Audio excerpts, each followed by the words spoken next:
Let's get it. 580 Sports Talk is live and direct on a Wednesday. We are hanging out with you for the next 3 hours on this hump day here on the Sports Voice of Kansas. 580 WIBW FM 104.9. Online at 580WIBW.com and in living color, a moving picture, if you will, on our YouTube channel, 580 Sports Talk, and our Facebook page, WIBW News. However, wherever, whenever you're catching the show today, thanks so much for being a part of 580 Sports Talk. We're really glad you're here. I'm Dan Lucero. Spencer Dupuy will be along in a bit. Brendan Wrzinski is off today. Happy NFL season eve, everybody. Tomorrow, there will be an NFL game that counts. And the day after that, there will be a Chiefs game that counts. And the weekend to follow is a chock-full weekend of football. We have almost made it. One more sleep. And then, despite the fact that the official start of fall doesn't occur until whichever of the autumnal equinox, I believe is the correct term, on September 22nd or 23rd. I can never keep it straight. I always get confused because the 22nd is my birthday. But it's not officially fall until that happens, but it's officially fall when toe meets leather at Lincoln Financial Field in Philadelphia tomorrow night. And the Eagles and the Cowboys open the NFL season. So happy NFL schedule eve to each and every one of you. And appropriately enough, we'll have plenty of NFL to talk about today. A lot of people are going to pick the Chiefs to go to and win the Super Bowl. But what could go wrong? What, other than injuries, because duh, what could go wrong? What are the things that could derail the Chiefs in their attempt to become just the second team in NFL history to reach 4 consecutive Super Bowls? It's not a real long list, to be honest with you. And it doesn't really have anything to do with the Chiefs, if we're being completely honest. They're loaded for bear. They are going to be a very popular pick to win the Super Bowl. I'm not going to spoil anything. We'll do our NFL predictions tomorrow when we're live on location from Prairie Band Sportsbook up at Prairie Band Casino and Resort in Mayetta. We'll give our season predictions. We will predict. We will tell you who we all think is going to win the Super Bowl. I wouldn't be surprised if all of us pick the Chiefs. I'm not going to spoil anything for tomorrow's show, but I think they're going to be the consensus, maybe even the unanimous pick here. And I think they are going to be, if not a unanimous or consensus pick, they're going to be a very popular pick to win the Super Bowl. The people picking against them largely are doing so because they're bored of the Chiefs winning and would like for somebody else to win the Super Bowl for a change. Let's be real honest about that. But we'll talk for today because Chiefs Eve, that's tomorrow. That'll be a day to look at what good can happen, because there's a lot of good that can happen for these Chiefs in 2025. But today we'll linger a little bit on, well, what if they don't? What if they don't get to a 4th straight Super Bowl? What if they don't reclaim the Lombardi Trophy? If that happened, why would it happen? We'll discuss that a little bit on today's show. Also continue our countdown to Chiefs kickoff. Folks, we are only 2 days away from Chiefs football. Friday night, both teams in transit. I believe the Chiefs are, I think, somewhere 30,000 feet above the ground right now. They have a travel day to Sao Paulo, Brazil for the Friday night opener against the Los Angeles Chargers, a game you'll be able to hear on our sister station, the Big 94.5 Country, on Friday night. So our countdown to Chiefs kickoff will continue. We got Chiefs football to talk about. We'll talk some NFL football in the 5 o'clock hour too. Talk about teams we think are overrated, teams we think are underrated entering 2025. Also, today is a Wednesday. That means our guest is Tim Fitzgerald to GoPowerCat.com. He'll join us for the Wildcat Wrap-Up at the bottom of the 4 o'clock hour. And in that 4 o'clock hour, we're going to talk about the Kansas State Wildcats and what they have been through 2 games. It has not been real comforting. I'll use that word. It has not been real comforting if you are of the purple persuasion to see K-State come out of the gate the way they have, losing in frustrating fashion in Ireland and then barely beating North Dakota in what everybody involved had better hope was their hangover game. But we are seeing some trends 2 games in. Which of those are long-term concerns? Which of those are fixable? Which of those maybe aren't concerns at all? Want to hear your concerns? You can text them in. You can post them in the YouTube chat. If you're a K-State fan, want to hear from you today. We're talking to Tim Fitzgerald, bottom of the 4 o'clock hour. We'll talk K-State in that hour. And we'll get to some Royals baseball. I have a rule. Playoff odds get into single digits, then you get booted out of the A block with football season around the corner. And for the Kansas City Royals, that was case last night. They lose to the Angels 5-1. I have got to learn a lesson. Every time I talk about the night's game and I look at the lineup or I look at the starting pitching matchup and I say something about, man, I don't know who that guy is. Man, that guy's got a weird name I can't pronounce. Man, that guy stinks. That guy is always in the middle of something good in a Royals loss. I have a gift. It's not a particularly welcome one, but I have a gift all the same. But the Royals did indeed have their playoff odds, according to Fangraphs, drop to 9.4% after last night's 5-1 loss. So we'll talk about that game, debunk a myth coming out of that game. Good research on the subject. It only feels like there's a trend regarding the Royals facing rookie pitchers.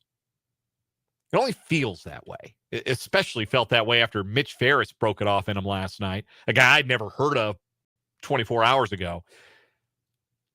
Well, we'll talk about that. We'll look ahead to tonight's matchup. It's bullpen night, I believe, for the Angels.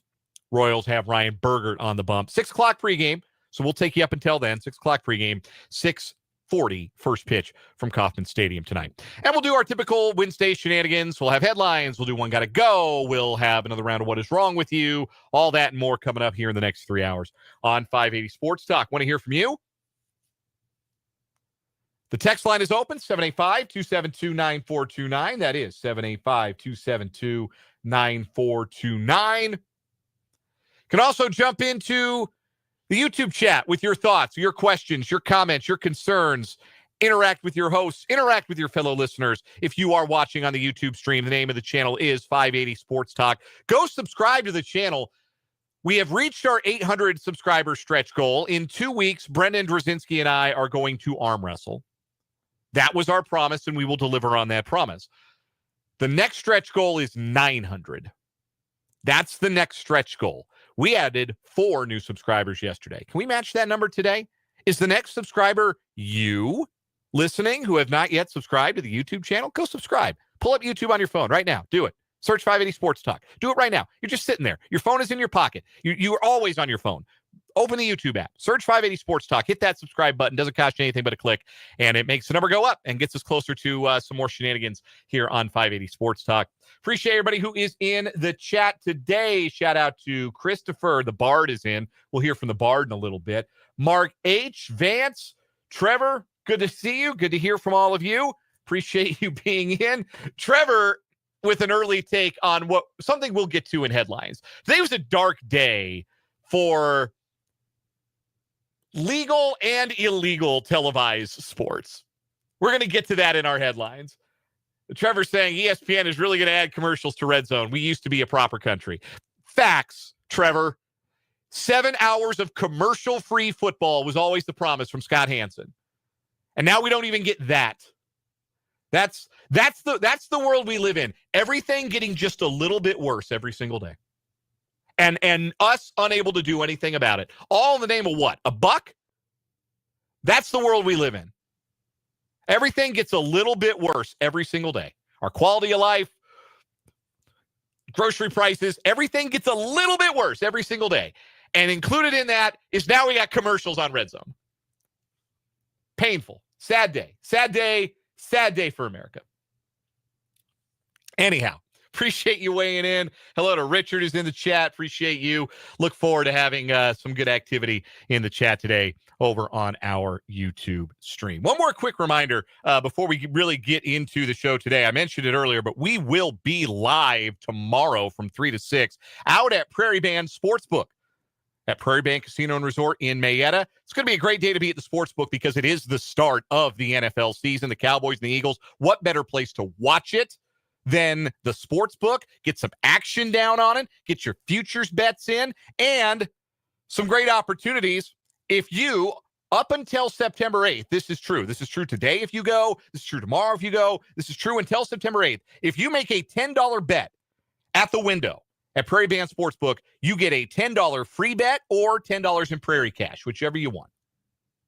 Bet 10, get 10 from Prairie Band Sportsbook. And there's an opportunity to join their season-long pro football tournament. You can join online, pftrules.com, to get more information on the pro football pick'em game that the Prairie Band Sportsbook will be running this season. Pro football tournament, pftrules.com to sign up. And if you sign up tomorrow, while we're hanging out, if you come up to Prairie Band Sportsbook and you sign up for the Pro Football Tournament, you'll be entered into a drawing to win 3 tickets to see the Chiefs and the Eagles in the home opener for the Chiefs, the Super Bowl rematch in Week 2, 2 Sundays from today. So if that's not incentive to get up to Prairie Band Sportsbook, hang out with us, get some action down at the window, enjoy the first NFL game of the year, I don't know what is. So I hope to see a lot of you out there at Prairie Band Sportsbook tomorrow. All right. Let's talk football. The Chiefs open Friday. Injury report looks good. Jalen Royals didn't travel, so he will not play, but everybody else was on that flight to Brazil, and looks like everybody else is going to be a go. Everybody who's on the active roster other than Jalen Royals is going to be a go for Friday against the Chargers. Chance to land an early blow in what should be a competitive AFC West.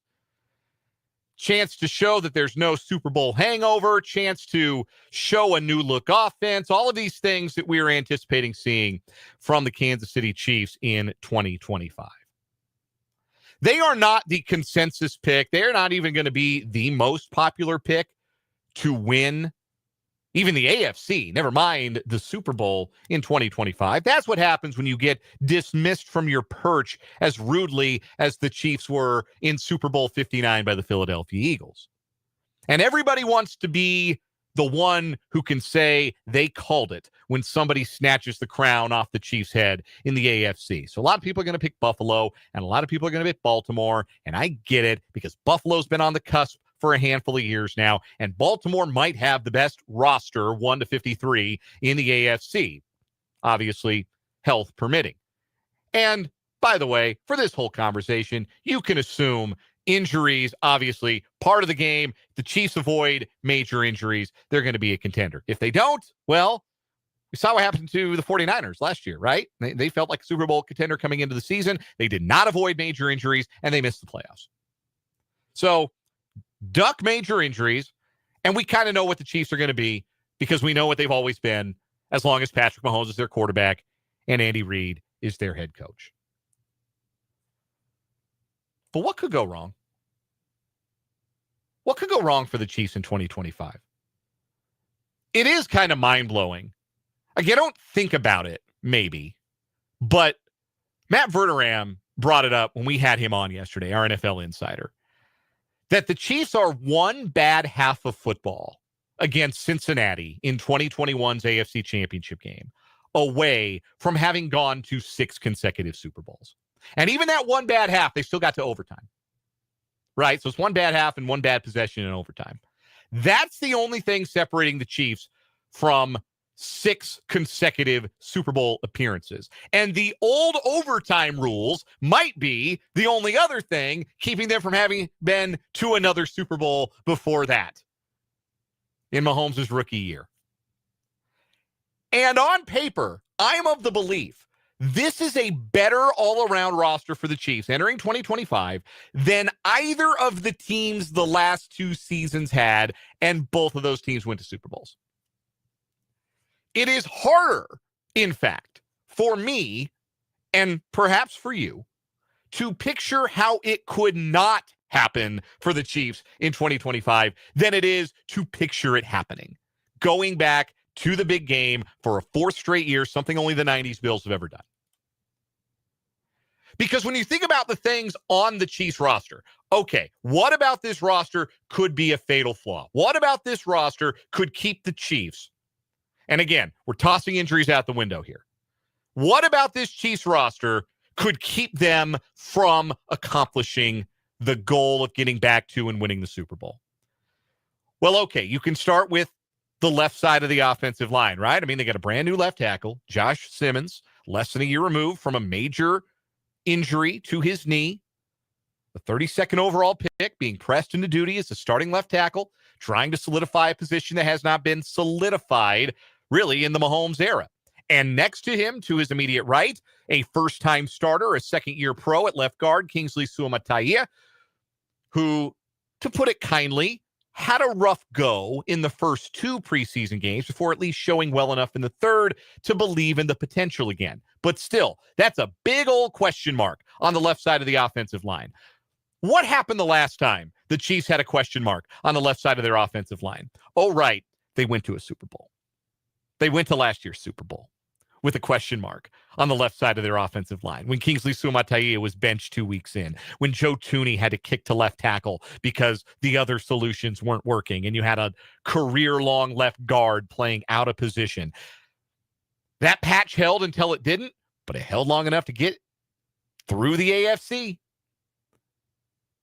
What about a concern with the receiving core?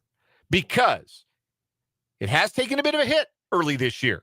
Depth-wise, it looked like it could be, and I still believe that over the long haul, it could well be as well-rounded, as deep a collection of receivers as Patrick Mahomes has ever had to work with. And I'm talking strictly wide receivers here because Kelsey's been the constant at tight end.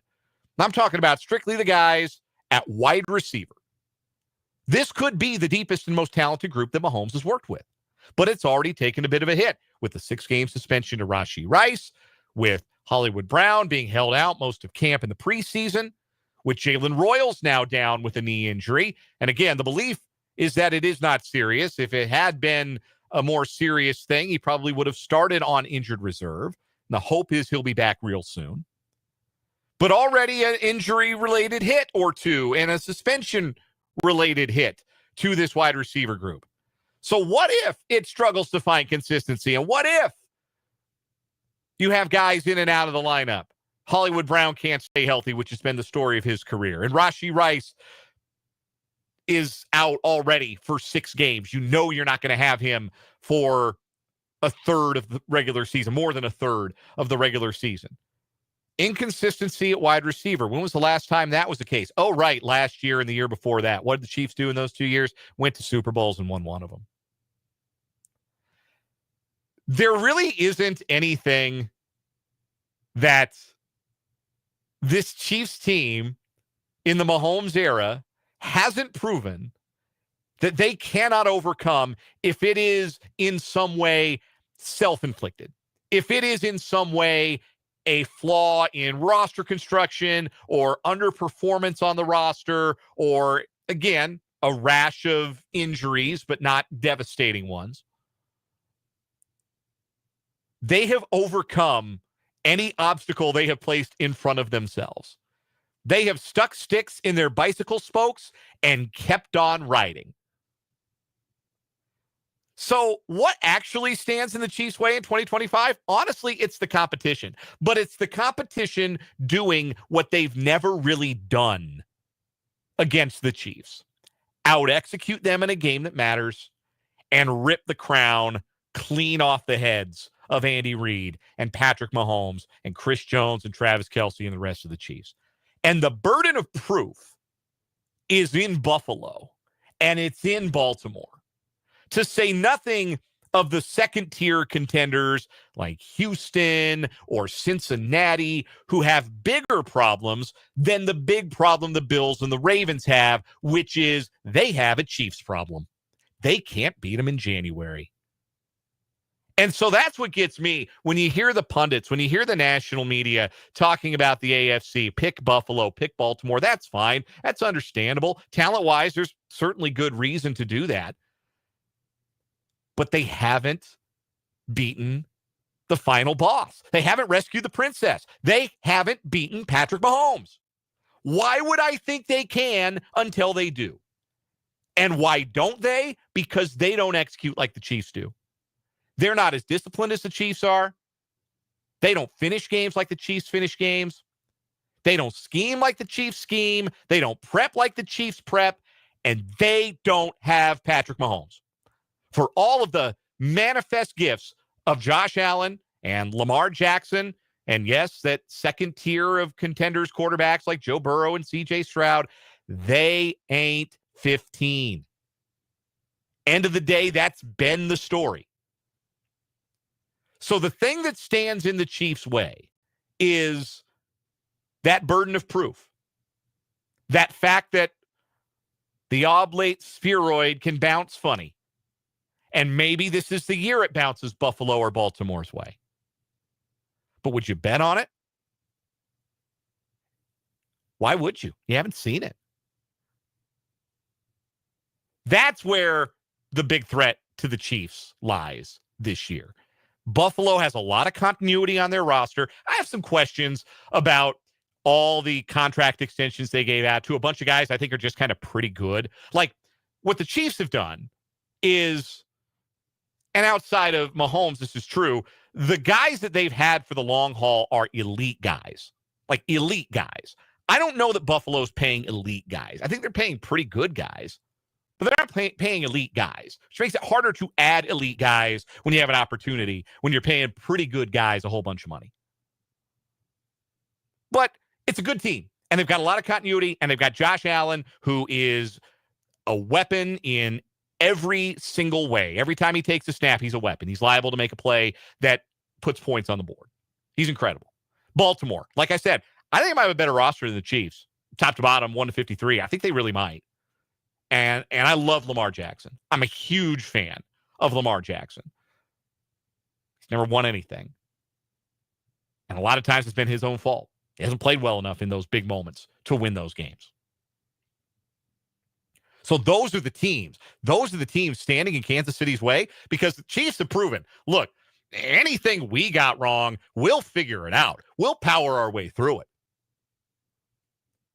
We'll make sure we're in a close ball game, and we're just going to out-execute because we've got Mahomes, and we got Andy Reid calling the plays. We got Steve Spagnuolo dialing up the blitzes, and we're just going to out-execute you when it gets down to the marrow. It is not a mistake that the games that the Chiefs have lost in the Super Bowl are games where they did get physically beaten up because they couldn't protect their quarterback. That's not a mistake. When the game is close, when the game is tight, it's the Chiefs. It's always the Chiefs. No matter what they got going on, no matter what weaknesses they might have, they find a way. So why would you bet against that? I'm going to have to see it to believe it. Wonder how many of you are in the same boat. 785-272-9429 is the text line number. You can get in the YouTube comments as well. If you're concerned about anything with regards to the 2025 Chiefs, what is it? Because I don't think there's anything in-house that can keep them from their goals. I don't think there's anything on that roster. I don't think there's anything happening with that team, barring, again, cataclysmic injury luck, that is going to keep them from a fourth straight Super Bowl appearance. I don't see it. Burden of proof is on Josh Allen. Burden of proof is on Lamar Jackson. We'll talk some more Chiefs coming back from this break. Still got some Royals to get to. Lots of K-State football in the 4 o'clock hour when Tim Fitzgerald joins us. It's a jam-packed show today. We're really glad you're along on 580 Sports Talk.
3:33 on 580 Sports Talk. We're just getting started on this Wednesday. Some thoughts from the YouTube chat. Again, we're on YouTube at 580 Sports Talk. Great way to enjoy the show, interact with your fellow listeners.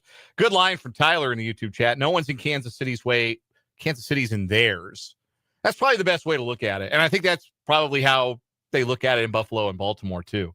And until they get through them, they can't get through them. I would never predict something to happen that I keep seeing not happen. That's where I come down on the AFC. Well, sure, Josh Allen's a good enough player, and Buffalo's a good enough team, and Lamar Jackson's a good enough player, and Baltimore's a good enough team. Sure, they can be. I mean, I've seen the Bills beat the Chiefs in games that don't matter. Like, sure, it can happen in January. Wouldn't rule it out. Wouldn't say 0% chance. But why would I predict it when I haven't seen it? Great line. Richard in YouTube comments as well. Chiefs offensive line is sound. They'll make the Super Bowl. That's what our NFL insider, Matt Verderam, keeps saying. It fires me up every time he says it. He says, if the left side of the line is just okay, if they can block like a little bit, forget it.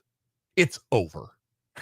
And you can hear, if you've listened to Matt on the show with us, you can hear that in his tone of voice. You can hear that the way he says it. It fires me up when he says it, honest to goodness, because yeah, man, that was the obstacle last year. And it did. It neutered the Chiefs offense in a major way last season. If they're a little bit more unencumbered, I don't know who stands in their way. Because I saw this stat. I think this was The Athletic. I think Jesse Newell had this.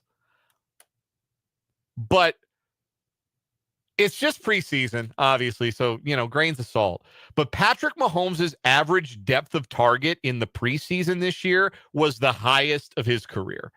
As his average depth of target, which is how far are you throwing the ball down the field on average? From, you unleash a 50-yard bomb down the field, 50-yard depth of target. If you throw the ball 2 yards behind the line of scrimmage, it's -2 depth of target. And the average number for Patrick Mahomes keeps going down. It was one of the worst in football last year. 6.3 yards average depth of target. A lot of RPOs, a lot of short passes, get the ball out quick because they couldn't trust the offensive line. Well, they were trusting it with Mahomes out there in that third game, particularly because that's where he threw all his passes. But, average depth of target was over 10 yards. And it's the best it's ever been in the preseason for Mahomes. I think it's a good sign. You can certainly interpret it as a good sign. Mark points out, Mark H., got to see it to believe it, but the Chiefs have to get off to a good start. I'll be honest with you, Mark. I'm not fussed about the start. I mean, the only thing I'm worried about is, are they in good humor and good health in January? If they get to January and they're in good health, good luck. There's 2 quarterbacks that have beaten Patrick Mahomes in a playoff game in the AFC, and one of them's retired. One of them's in the broadcast booth. And the other feeling more and more fluky and possible that he's not even going to get to the playoffs in Joe Burrow. So I'm not even really fussed about the start. Like, the schedule is hard on the front end. We know that. They're not going to have Rashee Rice first 6 games. That's tough. But I'm not really concerned if they come out. Like, obviously, you want the bye. It's hugely helpful to have the bye. But, yeah, the one year the Chiefs didn't get the bye, Mahomes went to Buffalo and won. They went to Baltimore and won. So, what do you do?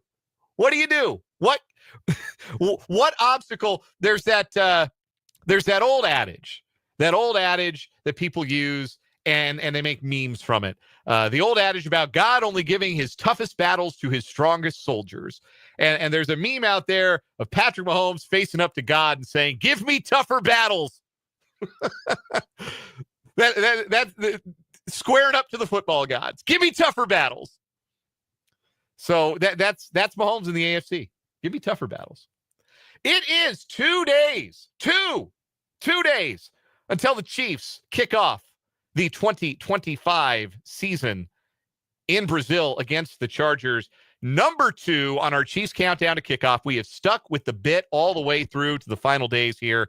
Number 2 for the Chiefs is Joshua Williams. And yeah, somehow he's still on the team. Tyquan Thornton switched his number. They were both wearing number 2 in camp. Thornton's now got a number in the 80s. He's got a wide receiver number now. Joshua Williams is still number 2 cornerback for the Kansas City Chiefs. And I do not think that would be the case if Najee Johnson had not gotten hurt and been sent to the short-term IR. Will Williams survive Nazeeh Johnson's return? I think he's going to get some opportunities. Uh-oh. If you're watching on YouTube, the camera just did the Nestea plunge. Uh-oh. Hopefully you can still hear me. Anyway, that was very distracting. Joshua Williams, he's going to get his opportunities. He's been a guy who's performed well in the league, and there are not a lot of teams that can say that about their fourth or fifth cornerback. But is he going to stick when Nazeeh Johnson comes back? My guess is no. My guess is the Chiefs probably have a team or two on standby that need a corner, and that if the opportunity arises to move Joshua Williams once Nazeeh Johnson is active, then I think that I think you're going to end up in a situation where Williams does get moved, probably for a day 3 pick, maybe a conditional day 3, a 6th or a 7th. That'll be fine, because that's where Brett Veach finds all of his depth cornerbacks, right? You're trading for a draft pick you're probably going to use to find the guy that replaces him. But Joshua Williams made the team. And so there's still a number 2 on these Kansas City Chiefs, and there are 2 days until kickoff. We'll take a timeout. When we come back, boy, that was a gross Royals game last night. We'll talk about it next.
Back on 580 Sports Talk, Dan Lucero hanging out with you solo in this first hour. We did restore the camera. Hopefully I didn't give everybody vertigo restoring the camera. If you're watching on the YouTube stream, 580 Sports Talk, or on Facebook at WIBW News. A text from the 316 during the break as well. That Nestea plunge reference is proof that you and I are not young. So I did some digging because I remember like vaguely from being like younger, like the Nestea plunge being a thing, like maybe in the early 90s.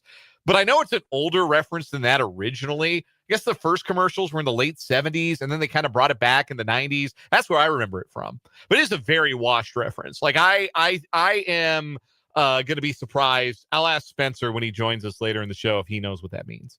I bet it's a no.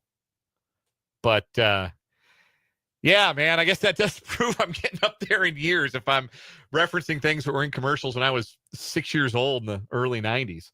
I have to throw out my age in there just to prove I'm not that old, not that old yet. Still, born in the mid 80s, still millennial, elder millennial they call me, but still a millennial. Appreciate the text. 785-272-9429 is the text line number.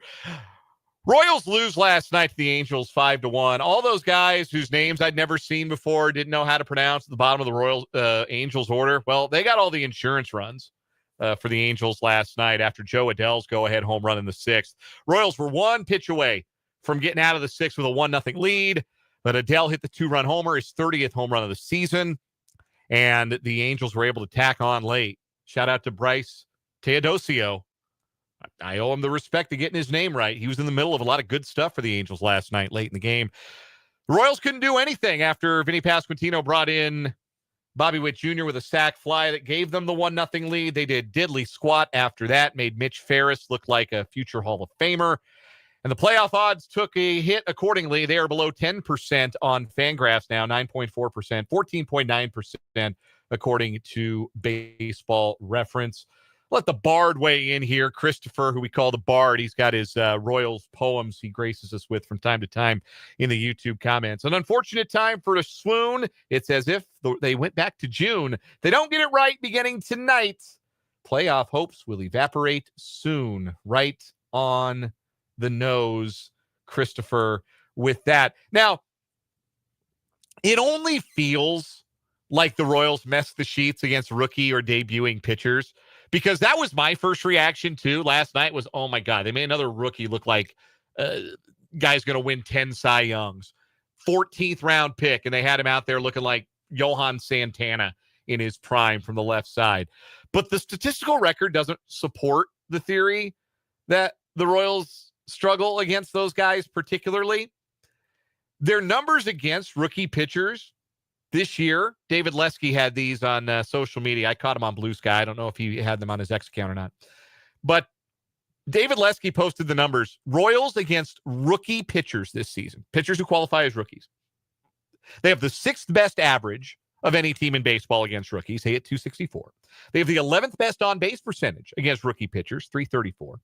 They have the 7th best slugging percentage, 443, against rookie pitchers. So they handle rookies fine. It's not as if the minor league scouting department is just leaving the Royals in the lurch. They're not calling down to, their bird dogs crisscrossing the country in the minor leagues and saying, hey, got anything on this guy? And the Royal Scouts going, I don't know. Good luck. I don't even know what hand he throws with. It's not that. It only feels like that because last night was so dang frustrating because here's his 14th round pick with an ERA over 4 in Double-A. And he shoved. And sometimes, and this is a lot easier of a thing to say in April and May than it is to say in the crucible of a playoff hunt, but sometimes you do got to tip your cap. And Ferris was really good last night. Tip your cap to him. He got the job done. The Royals bats no-showed, and the end result is a 5-1 loss. Again, Michael Lorenzen, one pitch away from having had a really good outing last night. He was sharp. He had good command, only walked 1 in 6 innings, had 5 strikeouts. I thought that was about as good as you could have possibly hoped for Lorenzen, and he made one bad pitch on a 2-2 count.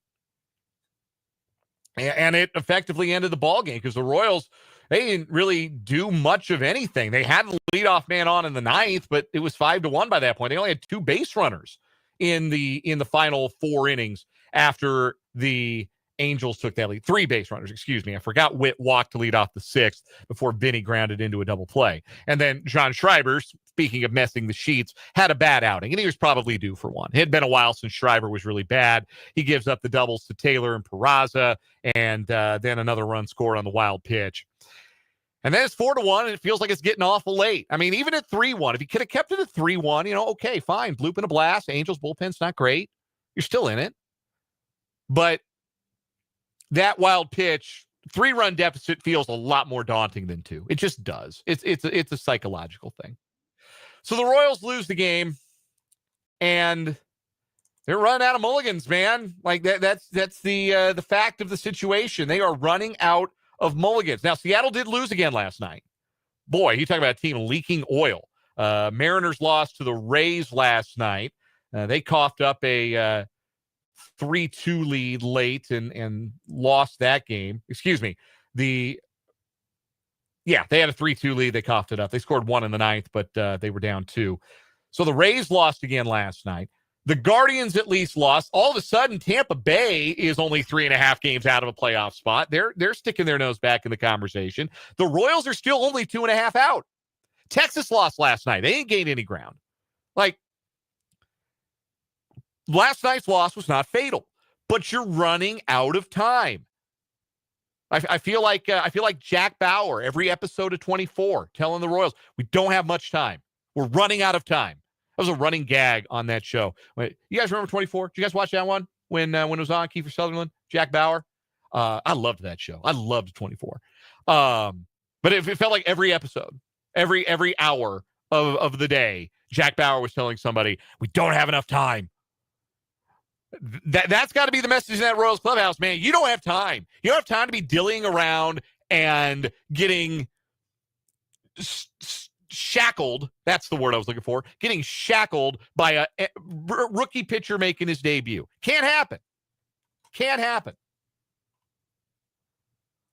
Royals send Ryan Berger to the mound tonight. He's probably been on form, their best starting pitcher. Angels are going to start Caden Dana, who is making his 3rd major league appearance of the season. First 2 have been in relief. He's 21 years old, right-hander. He's got a career ERA that starts with an 8. It would behoove the Royals, I'll use that term again. It would behoove the Kansas City Royals to win tonight's baseball game. They've gotten really solid work out of Berger. The back end of their bullpen should be plenty fresh.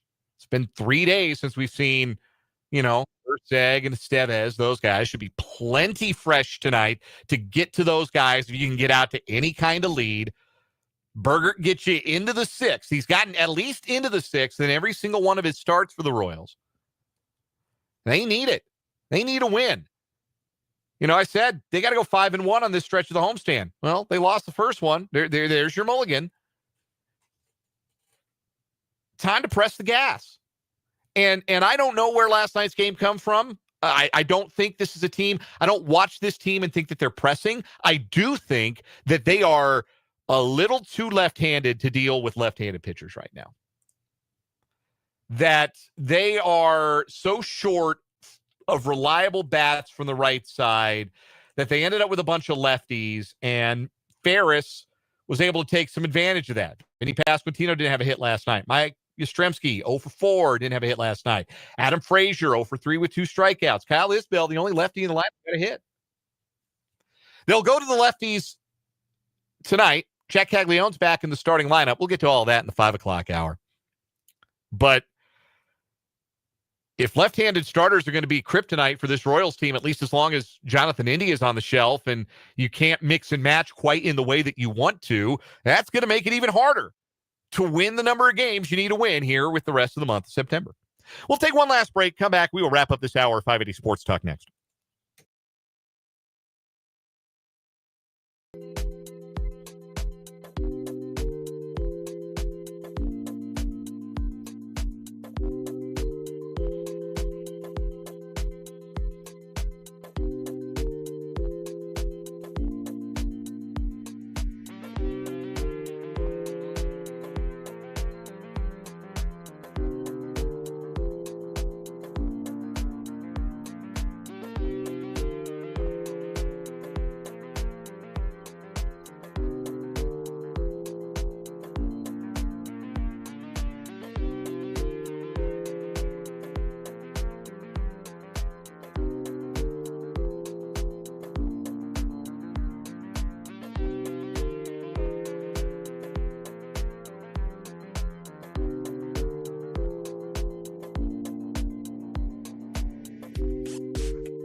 354 on 580 Sports Talk. Is if the Royals talk in the last segment wasn't uplifting enough, Christopher in the YouTube comments points out the Royals probably have to face Joe Ryan this weekend when Minnesota comes to town. The boogeyman, Joe Ryan, the Royal killer, the Royal assassin, Joe Ryan. Yeah, that's not a fun fact by any stretch of the imagination. Andrew discussing the Royals game in the YouTube as well, talking about Carter Jensen's debut, the hometown kid. He pinch hit with 2 outs in the ninth last night, and a runner on base, and struck out to end the game. Andrew said that was BS. It was a throwaway at bat. Give the kid his moment. I think lots of managers might have handled that the same way Matt Quatraro did, where you try and get the kid who you know is going to be nervous, right? Because it's a major league debut, first big league at bat, home ballpark, a lot of family in the stands. You know he's going to be nervous. Give him an at bat, give him an opportunity with low stakes. Like, let him have that experience of standing in a batter's box. So now he has it. So now if you do pinch hit him with, 2 on and 2 out in the 8th in a 1-run game tonight, it's not something he's never done before. I think that was an opportunity to let Jensen get his feet wet. I'm actually okay with how Q handled that, giving him his at-bat then. Now, it's a bummer that a lot of people had left the ballpark and they didn't get the opportunity to get a real nice standing ovation from the fans at the K. I understand that argument, but that's not Matt Quatraro's job. He's trying to get the kid acclimated so that the next time he needs him, he will have had that experience. And the nerves should be decreased. And the feeling, the weight of, this is my first time, this is my first at bat, that's gone now. So now, you move forward with your career. So I understand that argument, Andrew. I understand that feeling for sure. But I don't think that's Matt Quatraro's job to make sure he gets a moment, especially not in a pennant race. Like I would agree with you if last night's game, if the Royals were 10 up in the Central, or if they were 15 behind and just playing out the string, I would agree with that take 100%. But I think this is for the best for Jensen's ability to contribute starting tonight, moving forward, to get his feet wet in that situation. He doesn't have to do that with Caglione because Cags has already made his big league debut. So, but appreciate the thoughts. Want to keep hearing from you on YouTube throughout. 580 Sports Talk is the name of the channel. Been some great comments on there throughout the day today. Looking forward to more. Want to hear from you on the text line as well. 785-272-9429. We got some K-State football talk coming up next hour. Tim Fitzgerald's going to join me bottom of the 4 o'clock hour for the Wildcat Wrap-Up. And we'll talk about concerns for K-State. Tell me what your concerns are for this K-State football team on the text line in the YouTube chat, and we'll go through them at the 4 o'clock hour. But right now, before we go to break, the phone number is 785-272-9429. Royals lost by 4 last night. I'm looking for caller number 4. I have a 4-pack of Royals tickets to Sunday's game. Family 4-pack of Royals tickets to Sunday against the Twins. Caller number 4 gets them. 785-272-9429. And we're back with more 580 Sports Talk next.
Let's get it. Hour number 2 on 580 Sports Talk on this Wednesday afternoon. Hope everybody's enjoying their hump day, first Wednesday of September, and enjoying it with us here on the Sports Voice of Kansas, 580 WIBW, FM 104.9, online at 580WIBW.com, and, of course, in living color on our YouTube channel, 580 Sports Talk, and our Facebook page, WIBW News. Dan Lucero, Spencer Dupuis, with you until 6 o'clock this afternoon, or this evening. I suppose that's the evening when you get to 6. That's when we'll hand it off to the Royals Baseball Network. Pregame coverage, Game 2 of the 3-game series between the Royals and the Angels.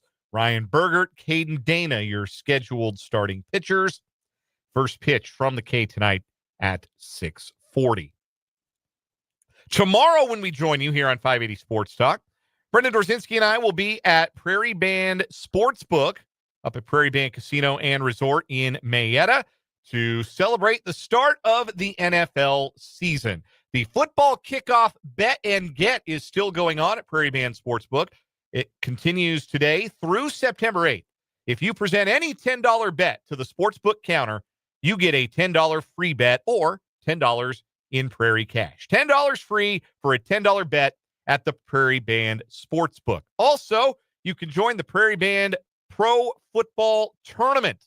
Go to pftrules.com for more information on how you can jump into the Pro Football Tournament. You pick 5 NFL games each week, score the most points over the course of the 18 weeks, and you win the big prize. Winner gets, for now, $5,000 cash, but the more people that play, the bigger the pot gets. You know how these kinds of things work. Go to pftrules.com to get more information and to register. And if you go register at the sportsbook tomorrow, while we're on the air, from 3 to 6 tomorrow, if you go register for the PFT, the Prairie Band Casino Pro Football Tournament, you will be entered into a drawing to win 3 tickets to see the Super Bowl rematch between the Chiefs and the Eagles at Arrowhead Stadium coming up on, that would be the 15th, I believe. That would be, no, the 14th. The 14th of September. 3 tickets, see the Chiefs and the Eagles. Your chance to see that highly anticipated Super Bowl rematch, the home opener for Patrick Mahomes and the Chiefs. Taylor Swift is going to be there, I bet. So you want to be there too, and your chance to register to win is by showing up and saying hi to us and getting registered for the Prairie Band Casino Pro Football Tournament. That is tomorrow from 3 to 6 here on 580 Sports Talk. Looking forward to seeing a lot of you out there. Coming up this hour of the program, bottom of the hour, we got Tim Fitzgerald, GoPowerCat.com. He's going to join us for the Wildcat Wrap-Up. Sure, he'll have plenty to say about what has been a slow start for K-State football. We've also got a new round of What is Wrong with You with a pair of stories competing as well. Still got sports headlines. Still got one gotta go. Still got some NFL over and underrated we're going to do later on in the show as well. And we want to hear from you on the text line, 785-272-9429, 785-272-9429. You can also comment if you are watching on YouTube. We've had a lively chat so far today. Again, the name of the YouTube channel is 580 Sports Talk. Go check it out. If you've never checked it out, it's a different way to enjoy the show. For one, you get to look at us. Well, you get to look at me. Right now, you're looking at the computer obscuring Spencer. There he is. He was looking down for a second. Wave to the people again, Spencer. I know you did it already, but wave again. There you are. Great way to watch the show. Interact with your fellow listeners in the YouTube chat. And go subscribe to the channel if you haven't already at 580 Sports Talk. I've solicited today some thoughts from the listeners on Kansas State football. They are 1-1. And look, everything short of an undefeated season that Kansas State wants to accomplish in 2025 is still ahead of them. They can still win the rest of their games. They can still win the conference. They can still go to the college football playoff. Everything they want is still in front of them. I guarantee you that or something like it is the message from the team's senior leadership, from the captains, and from head coach Chris Kleiman and the rest of the coaching staff. The only problem is it doesn't really feel possible after the first 2 games this season. It wasn't so much a bad performance against Iowa State. It was just a disappointing performance, a performance where, once again, Kansas State got beaten on the margins by a football team that is not so dramatically better than them that they should be dominating them in a year-over-year basis the way that Iowa State has in recent years. It was a frustrating loss. And then Saturday was even more frustrating because that was a poor performance. There's no putting lipstick on the pig here. It was a poor performance for Kansas State. They played poorly, whether that's down entirely to an Ireland hangover or what, I could not tell you. The only people who know the answer to that are the players. It does bear mentioning that the teams that have gone to Ireland in recent years, particularly the ones who've gone to Ireland and lost, that's been really bad for them. Last year, Florida State went to Ireland and lost, and they went from preseason top 10 to 2-10. Nebraska went out there. Remember when Nebraska went out to Ireland and they lost their opening game to Northwestern in, I believe that was 2021, if I'm remembering correctly. No, it was not. It was, what year was it? 22? I think it was 22. Yep. It was 22 because they went out and they lost to Northwestern, who didn't win another game the rest of the season. And then 2 games later, Nebraska lost to Georgia Southern, and they had a new football coach after that because Scott Frost got fired. And they ended up going 4-8. Navy went out there in 2023, and Navy played Notre Dame, and they got shellacked, and they ended up with a losing season. They ended up 5-7 that year, as they never quite recovered from an opening loss to a top 15 Notre Dame team. So, look, the precedent, it's not awesome for teams that go to Ireland and lose. I don't think Chris Klieman's going to get fired 3 games into the season. I don't think they're going to go 2-10. But very clearly, something's not right with Kansas State relative to the way that we expected this team to look. And I had my own list of concerns for K-State based on what we've seen through the first 8 quarters of their season. But I wanted to ask the listeners. I wanted to ask the viewers. I wanted to ask the fans. And here's what we've heard from the 785 on the text line. Lack of consistency on all 3 phases, offense, defense, and special teams. So frustrating. Also from the text line, text from the 316. Cats have to open the offense up, use Avery in the run game more. Making him one-dimensional hurts us, even though he's been pretty good in the passing game. Richard in the YouTube comments, K-State needs to clean up mistakes, fumbles, missed blocks, drop balls, flags, etc. Mark H, defense needs to figure it out.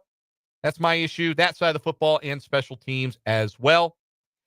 Andrew in the YouTube comments, I got issues with the run game and the offensive line. I get it, Dylan Edwards is injured, but they don't seem to have the next man up mentality. Even Avery Johnson struggled in the first game. If they're supposed to be a playoff team, like everyone predicts, they have got to step it up. Good thoughts, one and all. And all of those are things that I had written down for K-State. The most surprising thing to me, and now it's a trend that you can follow a little bit to last year. The Kansas State starts games really slowly and doesn't seem to be particularly disciplined. And that leads to the lack of consistency that a texter messaged about. This is not a team that does seem to have that consistent effort. Hell, quarter over quarter. Listen, I said it yesterday, and I'll say it again today. The third quarter of K-State North Dakota looked like it was supposed to look. Looked like a preseason top 25 team with conference championship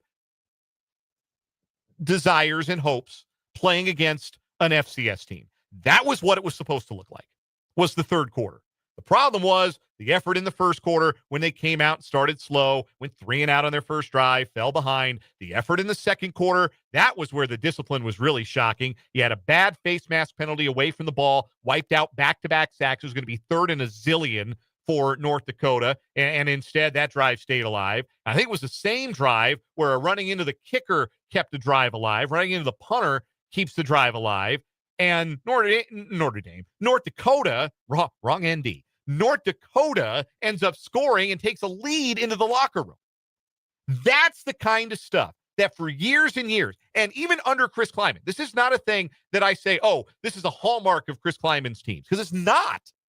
That's why it's so enraging that it seems to have become a hallmark of Kansas State going back to last year, that they do make the undisciplined play, that they are poor on special teams, that they don't start games fast. I don't know why that is. That's soul searching that has to come from the top. That's soul searching that has to come from Chris Kleiman, Joe Klanderman, Matt Wells. Everybody has to figure out, why don't they come out of the locker room sharp? Because that's what got them beat against Arizona State last year, where they're at home with all to play for in the conference race, even after a loss to Houston earlier, and Avery's finally healthy, and they get boat raced. Now, look, Arizona State was good. Don't get me wrong. It wasn't like that happened against a bad team. But that shouldn't be. Like, you shouldn't have to get yourself fired up to play. You shouldn't be at an energy deficit at home in a game you got to go win, a game you got to go prove a point. This is an interesting text from the 316. I sat behind the sideline Saturday evening in Manhattan. Kids had energy like a scrimmage. It felt like the men's basketball game against LSU. And that was certainly a harbinger of poor things to come from that men's basketball program this year. So it's an interesting comparison you make, texter, from the 316. And I will say this. I do think that some of what you saw on Saturday did have to do with some jet lag. I think it was somebody, I don't remember who, I think Jessica Smetana on Blue Sky. She's a college football talking head personality, does some podcasting. And she said the difference between Iowa State and K-State's performances this week is the difference between a team that landed back from Ireland and stayed up all night and a team that thought it was okay to take a little nap at 4 p.m. Like, it did. It just felt, it's hard to get reacclimated. My parents just made a trip overseas not long ago, and they said it did. Took them about a week to get their body clock back in order. My parents are not college athletes in their teens and early 20s, though. This should be less of an excuse. I'm going to come in here. I think it might have to be like a combination of multiple things. One, what you just said, and two, I know it's your first home game, but it's against an FCS opponent, and sometimes it's hard to get up for those games. It can be. It can be. And we've seen in recent memory, one of Bill Snyder's last teams was down double digits to, gosh, was it Southern Illinois? Was it North? It might have been South Dakota. I think they were down double figures to South Dakota in the fourth quarter, and they had to come back and rescue that game. That was one of Snyder's last teams. But, like, that wasn't a good team. and the expectation was not that team is going to win the conference. The expectation for this team is they're going to win the conference. So that makes it all the more alarming. I don't think you're wrong, Spencer, but I do think that, again, raises alarm bells. But that's like intangible stuff. Preparation, being ready to play from the start, penalties, poor execution. That's intangible as much as anything. I mean, clearly, too, like, I've watched a bit of the game, but I haven't had time to go watch the full game. Obviously, it's good for K-State that I couldn't imagine what this game was if they didn't come out of the second half with a little juice. Because if they didn't score 14 points in that third quarter, I don't know how this game goes. Yeah, no, they had to win. They hadn't won the third quarter. They were great. Like I said, the third quarter was what I expected the game to look like. And then I have not seen Joe Klanderman as outmaneuvered in the second half of a game as he was by the North Dakota offense in the fourth quarter. I get my Dakota straight eventually. I've not seen that happen to Joe Klanderman before, especially when it looked like they'd made the appropriate adjustments coming out of the locker room. It was like, okay, if their wind was an issue, it was like they caught their second wind for exactly one quarter. And then we're just, the air was out of the balloon by the time the fourth quarter came out, and they were just hoping to hang on. And they almost didn't hang on. And we're having a very different conversation if they hadn't held on. But as far as like the X's and O's stuff, like the stuff, position by position, player for player, the offensive line doesn't look improved, doesn't look any better than it was last year. And again, it wasn't that it was bad last year. It was that it was substandard last year. And it does not appear to have raised that bar through two games, too often getting pushed back, too often, too many running plays that don't gain anything. Too many running plays where there's just nothing there. Too many 0-yard, 1-yard plays. You can say that about the passing game, too, to be honest. Too many plays that we talked all year last year for the Chiefs. Okay, they're not explosive, but their success rate is really high. What's success rate, right? 40% of the yards you need on first down, half the yards you need on second down, or a third down conversion. And too often, K-State doesn't run successful plays. They don't run a lot of successful plays because they're getting beat at the line of scrimmage a little bit too often. The new defense, I actually think they've got the personnel to make the big nickel work, if that's what you want to call it. 4-2-5, big nickel, whatever verbiage you prefer to use. I've always kind of referred to 4-2-5 with a safety or an extra linebacker as a big nickel package, rather than three corners and a slot corner out there. So I think they've got the personnel for the big nickel. And honestly, I think they've got better personnel for that than they do for the 3-3-5, because I think with the 3-3-5, you need really big guys and really big guys who get consistent push to the interior. And I don't think, I think Chidi Obi-Izor's played well. I think Cody Stufflebean's had his moments. He had 2 sacks on Saturday. But I don't think those are the guys that you can put on the outside and really move people in a 3-3-5. I think they're better suited. I think it's brought out the best, certainly, in Tobi Osunsami. He looks like he's going to be all conference. The 4-2-5, I think, is going to work. I don't know if they're still working out the kinks in that. Chris Kleiman was very clear in his remarks earlier this week that talking about eye discipline, talking about run fits, all of these things. I don't know if that's communication. I don't know if the guys are on the same page. I think the personnel fits. I was listening to the Every Day Should Be Saturday fullcast. It's not called that. It's called the Shutdown Fullcast with the old Every Day Should Be Saturday guys, Spencer Hall and the gang. And they said, I think a perfect description, K-State's defense has looked very confused at times through 2 games. And I wonder how much of that is new scheme. But look, if you're confused against North Dakota, you know what's not going to be fun to have to deal with if you're confused on defense? Triple option football, which is what's coming to town on Saturday. So that's a 5-alarm fire. If they're not communicating on defense, if they're not in a personnel group that suits them, that's an issue. They got to get that fixed now. There is no dragging their feet on fixing that. The last 2 concerns both revolve around Avery Johnson. I said it after the opening game. Still kind of feel that way. His numbers look great, but I still don't think Avery Johnson has improved as a passer. I still think he misses too many throws. Pro Football Focus said he had 6 turnover-worthy throws on Saturday against North Dakota. You shouldn't have that many turnover-worthy throws against an FCS team. Now, and I think that a lot of that comes down to, look, he's got a strong arm. He's not afraid to rip it down the field. He's got big targets, fast targets. He's got a true number 1 wide receiver in Jace Brown. Long run, they're going to put up good numbers in the passing game, but they've got to be more consistent in the passing game. And I don't think they're quite at the level of consistency that we expected they'd be out of the gate with a returning starter with the pedigree of an Avery Johnson. But here's the last thing. And this is something that the texter from the 316 pointed out about using Avery Johnson in the running game more. I want to go find the quote. I'm going to see if I can find the quote from Chris Kleiman about what they're doing in the running game with regard to Avery Johnson. Here's the quote. Kellis Robinette had this in the Wichita Eagle, the transcript here. Talking about Johnson's carries. He has 15 carries this year, 64 yards, has a touchdown, had the touchdown against Iowa State, had the big run in the drive that won the game in the 2-minute drill. So Kleiman actually did a full explanation of why Johnson didn't run it more, why he hasn't run it more in the read option game, why he's been more apt to hand that ball off, because teams want him to hand it off. Teams want him to hand it off right now because they'd rather have Joe Jackson or Devin Rice running the ball than Avery Johnson running the ball. That equation changes when Dylan Edwards comes back. Like, that is something that is going to help unlock the running game a little bit.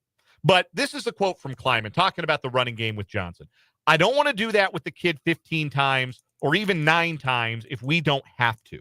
Maybe we should have, and maybe we should have a plan for it because we were in such a dogfight. But we've got to be careful about making sure we have this kid for the whole season.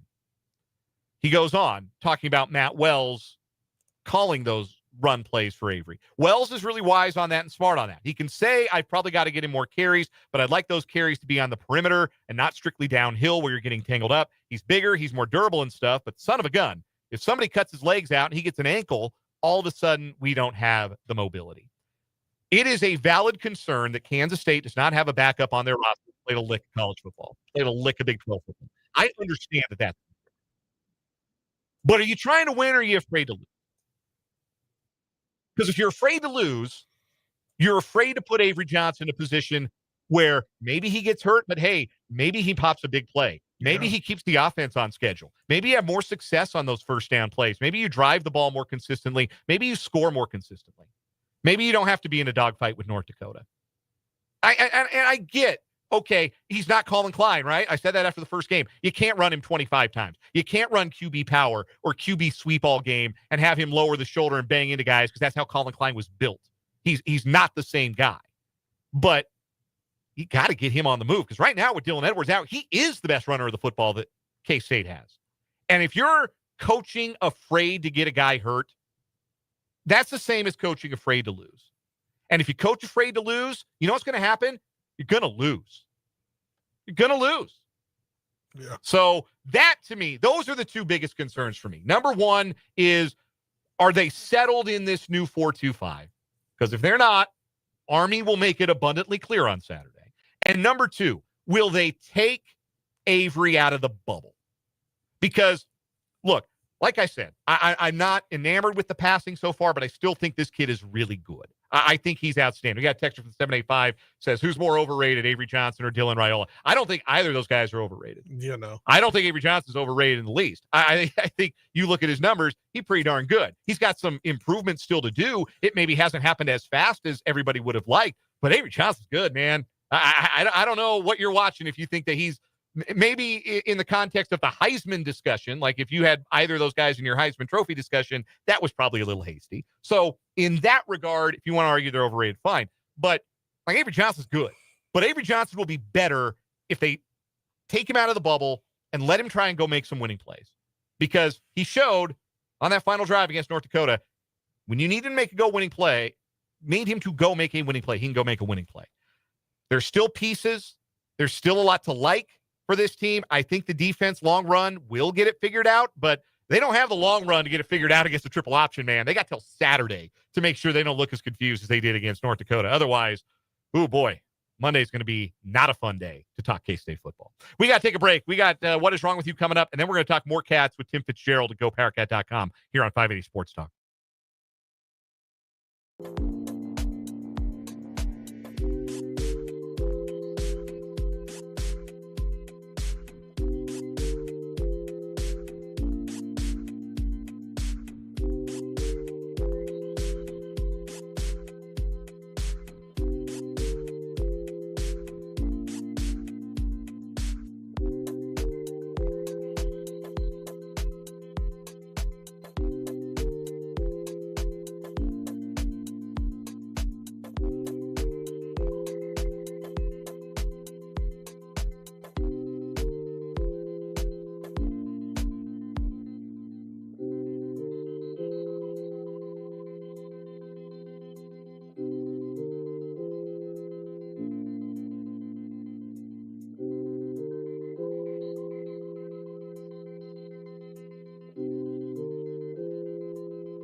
It's What Is Wrong With You time on 580 Sports Talk. Two news stories today competing to try and take down former NFL player Buster Screen, who has been scamming women both in the United States and in Canada, claiming he was out of money and he would repay them, but in fact not repaying anybody involved. Scamming people across multiple dating websites. Buster Screen is our current What Is Wrong With You champ. Two news stories today. My story, we're going to North Carolina. This guy's married to 3 people, maybe more, which is my favorite detail of the story. We have no idea how many people this guy is married to.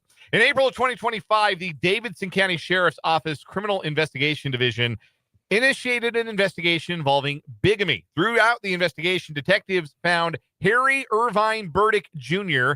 to have 3 marriage licenses with 3 different women. All 3 marriages took place in North Carolina in 3 different counties. Detectives were unable to locate divorce proceedings before Burdick had already married 2 other women.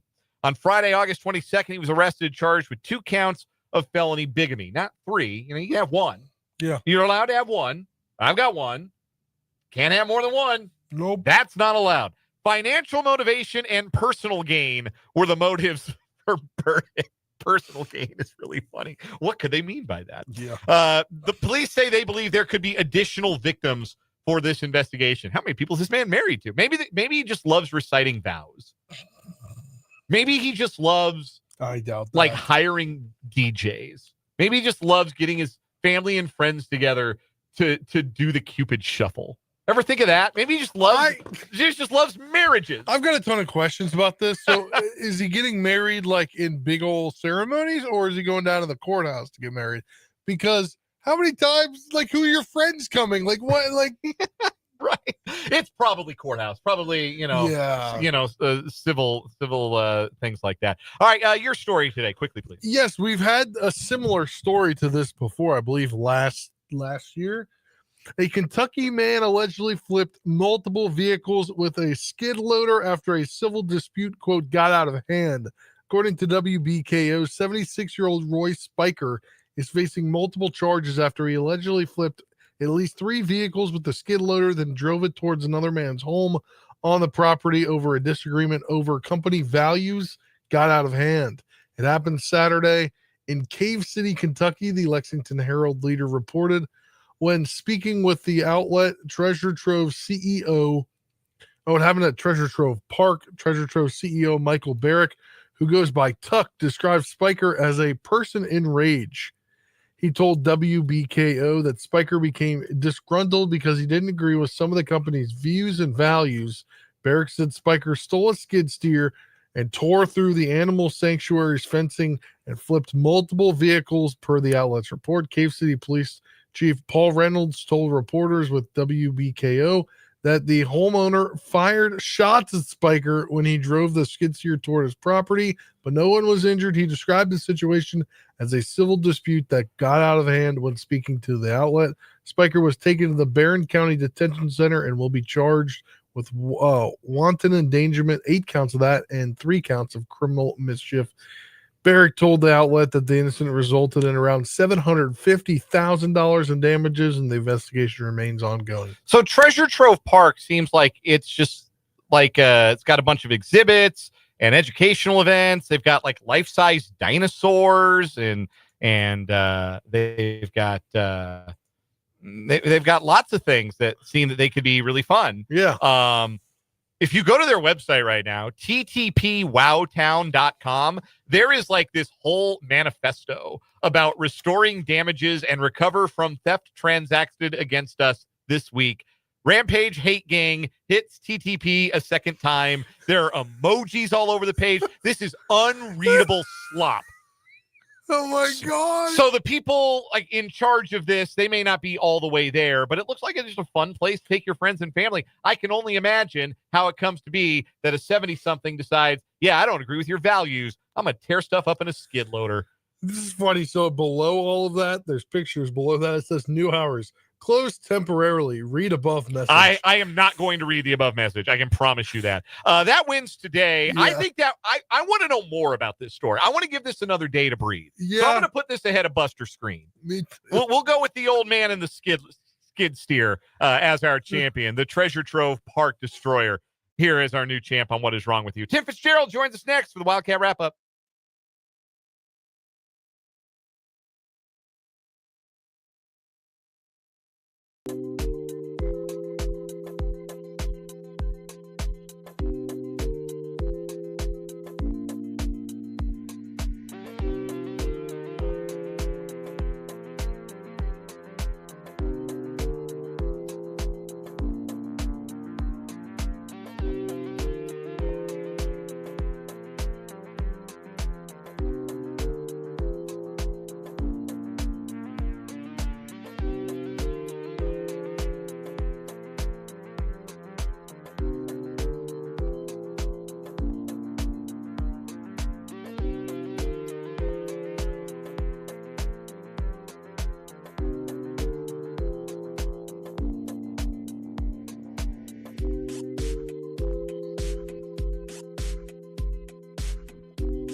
We are joined on the Fleming Place Wine and Spirits hotline by Tim Fitzgerald at GoPowerCat.com, part of the 24/7 Sports Network.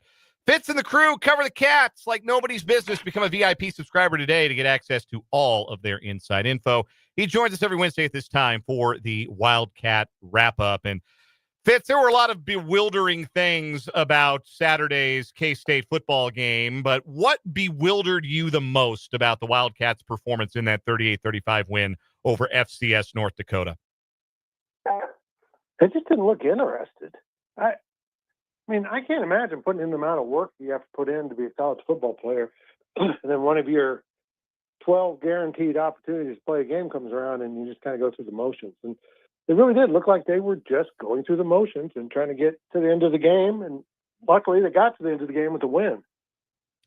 They did indeed do that. And like, I got the game. I was following along, watching here and there for the first half. And I watched the third quarter of the football game. And it was like, okay, yeah, this is what it was supposed to look like all along. This is what Kansas State was supposed to do to North Dakota. There were 2 3-and-outs. There were 2 pretty routine touchdown drives. K-State took a 10-point lead. Felt like order had been restored. And in the fourth quarter, it's like the game completely flipped. What, again, was so striking about that fourth quarter, the way the tenor of the game turned and K-State put themselves in a position where they were losing? What did you see in that fourth quarter? It almost felt like the third quarter went so well. They were like, oh, we got this, and relaxed again, and they let North Dakota come back. Chris Kleiman said, when you let an opponent like that have life, they're going to take it. And it took a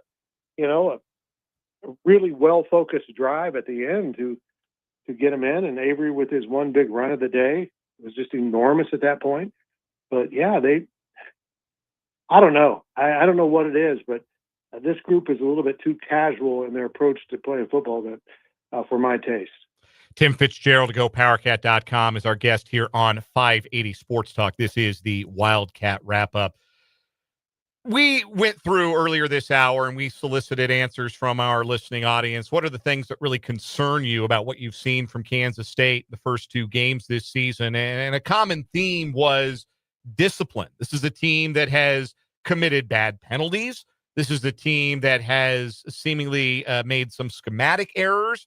And it's really strange because I don't think there are some programs where you have a coach and it becomes a hallmark of who you are under that coach. And eventually that coach doesn't stick around very long. I don't believe that being a team that is undisciplined, that is ill prepared to start games, I don't think that's a Chris Kleiman trait, but it has been a trait the first couple of games of this season. And it was a little bit of a trait towards the second half of last season, too. So why is it, first of all, let's deal with the slow starts. Why do you think it is that it seems like K-State is kind of wait until the second half to come out, make adjustments, and play their best football? Yeah, I would prefer a little bit more aggression in the opening drive. If they throw it, it's kind of underneath, and they don't seem really inspired to move the ball in the opening drive. And most teams are like, we got a script for this first drive. Let's use the script. Let's get downfield, score, and get off to a good start. They just don't even look like they're trying to do that. They're like, okay, if we possess the ball, score, that'll be great, but we're not going to show anything in our playbook. Brother, they got to start showing some things out of their playbook. Yeah, no disagreement there. Defensively, like I think that the vast majority of Kansas State fans would say, yes, Joe Klanderman's defenses adjust as the game goes on, adjust very well as games go on. Typically, they are better in the second half. They clean things up. That has been a hallmark of Joe Klanderman's defenses.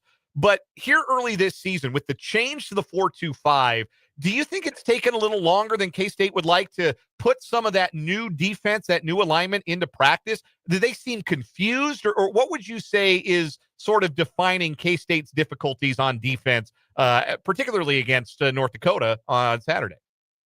Chris Kleiman said it was eye discipline. They're not looking at their keys that they're supposed to. They're peeking into the quarterback. They're looking at someone else's keys to see if they're doing their job. And he said it's some of the more veteran players that are doing it, which is particularly mystifying, but maybe easier to fix. So if their eyes are in the wrong spot against a triple option team, they're going to be seeing a lot of long touchdown runs on Saturday. So they better figure that one out. Our guest is Tim Fitzgerald of GoPowerCat.com. This is the Wildcat Wrap-Up. Fitz joining us on the Fleming Place Wine and Spirits hotline. Chris Kleiman talked about Avery Johnson as a runner on Monday at his press availability and essentially said that they are trying to protect Avery Johnson's health because they don't have a proven backup quarterback. He left that part unsaid, but we know why it's so imperative for Avery Johnson to be on the field for Kansas State, not dealing with an injury. But at the same time, do you think maybe that attitude of we've got Avery in a bubble, we can't afford him to get hurt, we can't afford him to miss time, do you think that bit of conservatism, if you will, is maybe bleeding over into the rest of the offense and is maybe why Kansas State has underwhelmed on offense and maybe why Avery's underwhelmed a little bit in the first two games of this season? Well, you take the starting running back off the field after Dylan Edwards' injury, and you're already without DJ Giddens because he's in the NFL, and this was a guy that's supposed to be the next up, and he showed signs of that at the bowl game, but now he's injured. So you have to move on to the next thing. And the next thing is not Avery running the ball more. It probably should be, but again, as you mentioned, they're going to keep him bottled up to try to keep him safe. They might be so safe they lose a game they should win. But I think they've just got to show more in the quarterback run game. I know you don't want to run power, but if you're going to come out and say, we're just not going to do it for his safety, then they don't have to worry about defending it. You have to do it a few times, so those guys have to stay home, or they're just going to be waiting for you on the outside on a quarterback run. And they have been. Certainly Iowa State was ready for that every time. So they're going to have to show more in the quarterback run game for any purpose other than making defenses stay honest. What has been your evaluation of the offensive line through two games? It certainly has not overwhelmed. I think they've had their moments. I think there are some new starters, certainly. One at left tackle and John Pastore. They've got some new guys working in, but it sure doesn't seem like the standard has been raised from last season in the trenches. No, they're struggling with a little identity, and losing George Fitzpatrick probably, played a big role in that.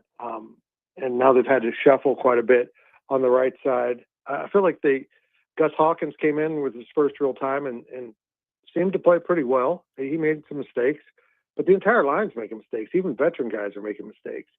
And they're going to have to just tell themselves, we don't care if you're a senior, if you're a captain, we don't care about any of it. The best players are going to be on the field because we can't afford to have an offensive line that particularly is struggling run blocking. Let alone they do okay in pass blocking, but they benefit from Avery being mobile. And because of that, he runs for his life and has to throw the ball away quite a bit. It's not a sack. Congratulations, but it's an empty down. Tim Fitzgerald joining us for the Wildcat Wrap-Up, Fitz of GoPowerCat.com here on 580 Sports Talk. A lot of the stuff we've gone over to this point, it sounds like there is potentially a fix for some of what has ailed K-State through the first two games. What are you most confident will get cleaned up, given the personnel on hand, given the coaching staff and their track record, given some of these players and their track records? What are you most confident is going to get better starting on Saturday against Army? I think their discipline is going to be much better. I mean, it was undeniable that they were all over the place. Joe Klanderman defenses don't give up 35 points very often in the Big 12. This was a FCS opponent. They gave up 35. So I think that probably embarrassed them a little bit. I look for them to be much better. And honestly, this offense, this triple option offense Army runs, is not that hard to stop, but it is hard to be in the right place, be in the right place, be in the right place. And we're talking about, 4 different guys that have an assignment. And as soon as one of them's not quite there at the right time or gets chipped on a block, that's where Army's going to put the ball. It's all about that read option, that triple option, and exploiting your weakness on defense. And if they find it, they're going to drive a bus through it. Yeah, it's a take I'm workshopping that it's almost a blessing in disguise. If your problem is eye discipline and your problems are not doing the thing that you're supposed to do, your assignment, and having wandering eyes, maybe the best thing to have to prepare for on this week is a team like Army, where if you don't do that, you are dead in the water. Agree. Totally agree. I mean, and we're going to know early. If they're struggling with the option, that's not going to go away. They're probably going to have problems with it.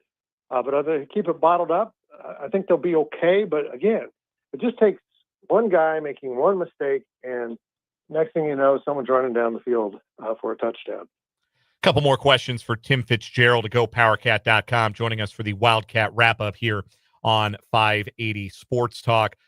Offensively, do you think we will see K-State push the ball a little bit more? They clearly have downfield capabilities. Avery Johnson can throw the deep ball, the deep over. They've got guys who big and fast and can get open down the field. The capability is there.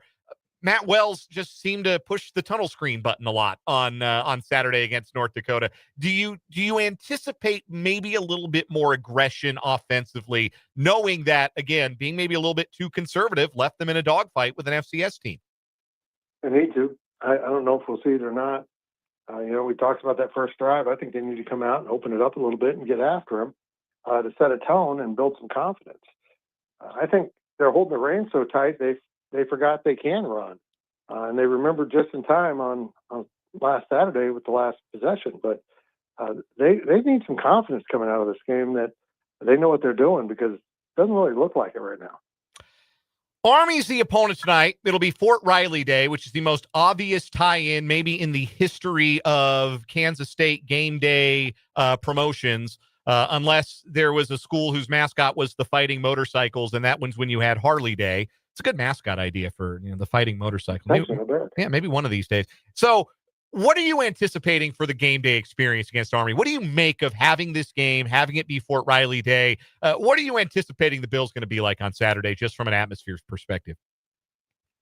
My friend, I've been looking forward to this for a very long time. And when Gene Taylor got this game scheduled, I was hoping it was a home and home, because that's one of the places I'd love for my career to take me to cover a game would be West Point. But coming in here, I think it's really cool. I hope this series, I hope this becomes a series where they play on a regular basis, because with the Big Red One right here, it just seems like an easy fix, just an easy thing to put on the schedule maybe over 3 or 4 years.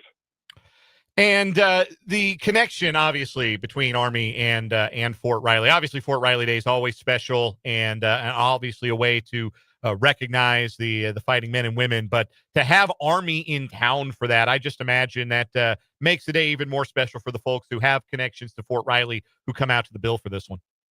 Yeah, it's it's a really good relationship between the base and the town. Didn't always be that way. It wasn't that way at all, but there's a real feeling of community with them and the rest of Manhattan, even though they're over closer to Junction City. This is really cool. I'm really excited to see what all the buildup will be and all the things they're going to do. Should be a fascinating night, a fun night, and a fascinating game, a bounce-back opportunity for Kansas State against Army. Tim Fitzgerald joining us to break it all down. Tim Fitzgerald covers the Cats at GoPowerCat.com, part of the 24/7 Sports Network, and joins us every Wednesday on this show at this time for the Wildcat Wrap-Up. It's always a pleasure. We'll do it again next week. Thanks, my friend. That is Tim Fitzgerald. We'll take a timeout, come back, wrap up this hour of 580 Sports Talk with Someone Gotta Go next.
Quick one got to go from me from the Big 12 in week one. 3 teams with marquee game losses. One of these 3 teams you're completely out on, or the most out on after their week one loss. Cincinnati after losing to Nebraska, Colorado after losing to Georgia Tech, Baylor after losing to Auburn. One got to go. Cincinnati. There's nothing there for me. Like, everyone's been joking about raising NIL money that Travis Kelce could do. And then the joke is they just raised money so they could get Scott Satterfield out of there. Yeah, like that's the first thing they need to do. They need to get that buyout money up. Taylor Swift's got buyout money for Scott Satterfield. He does. Yeah, I'd say the same. Brendan Sorsby was just so bad in that. They get him all those receivers in the portal, and for him to complete 13 completions for 65 yards, whatever it was. Just a disgusting number. He can run a little bit. He's an athlete, but he ain't much of a quarterback. And I think it's going to be. I think that showed me their defense is legit, but it's going to be a long season for Cincinnati. For me, one gotta go. Not sports related. Which is the worst seat in an airplane? Just having air traveled last weekend. The middle, the window seat, the middle seat, or the middle. Okay. The middle. I always choose the aisle because then if something should happen, I have to use the restroom. I don't disturb anybody. Yeah. The window, you have to look out the window. The middle, no upside whatsoever. I've never usually been like the window seat guy. Like I've been the aisle guy, so I can stretch my leg out. Look at my left, or my right and my left leg put out. But I found myself in the regional jet or getting the window or taking pictures out of the window in the middle of the sky. I've just become that guy, apparently. Look at you. Yeah, apparently I became that guy this week. Mr. Instagram jet setter over here, Spencer Dupuis. Hey, I've got 2 tickets to see K-State Army on Saturday at Bill Snyder Family Stadium. I want to give them away to caller number 4 to 785-272-9429. Caller number 4, 785-272-9429. You're going to see K-State and Army on Saturday. Final hour, 580 Sports Talks up next.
Let's get it. Third and final hour of this Wednesday edition of 580 Sports Talk.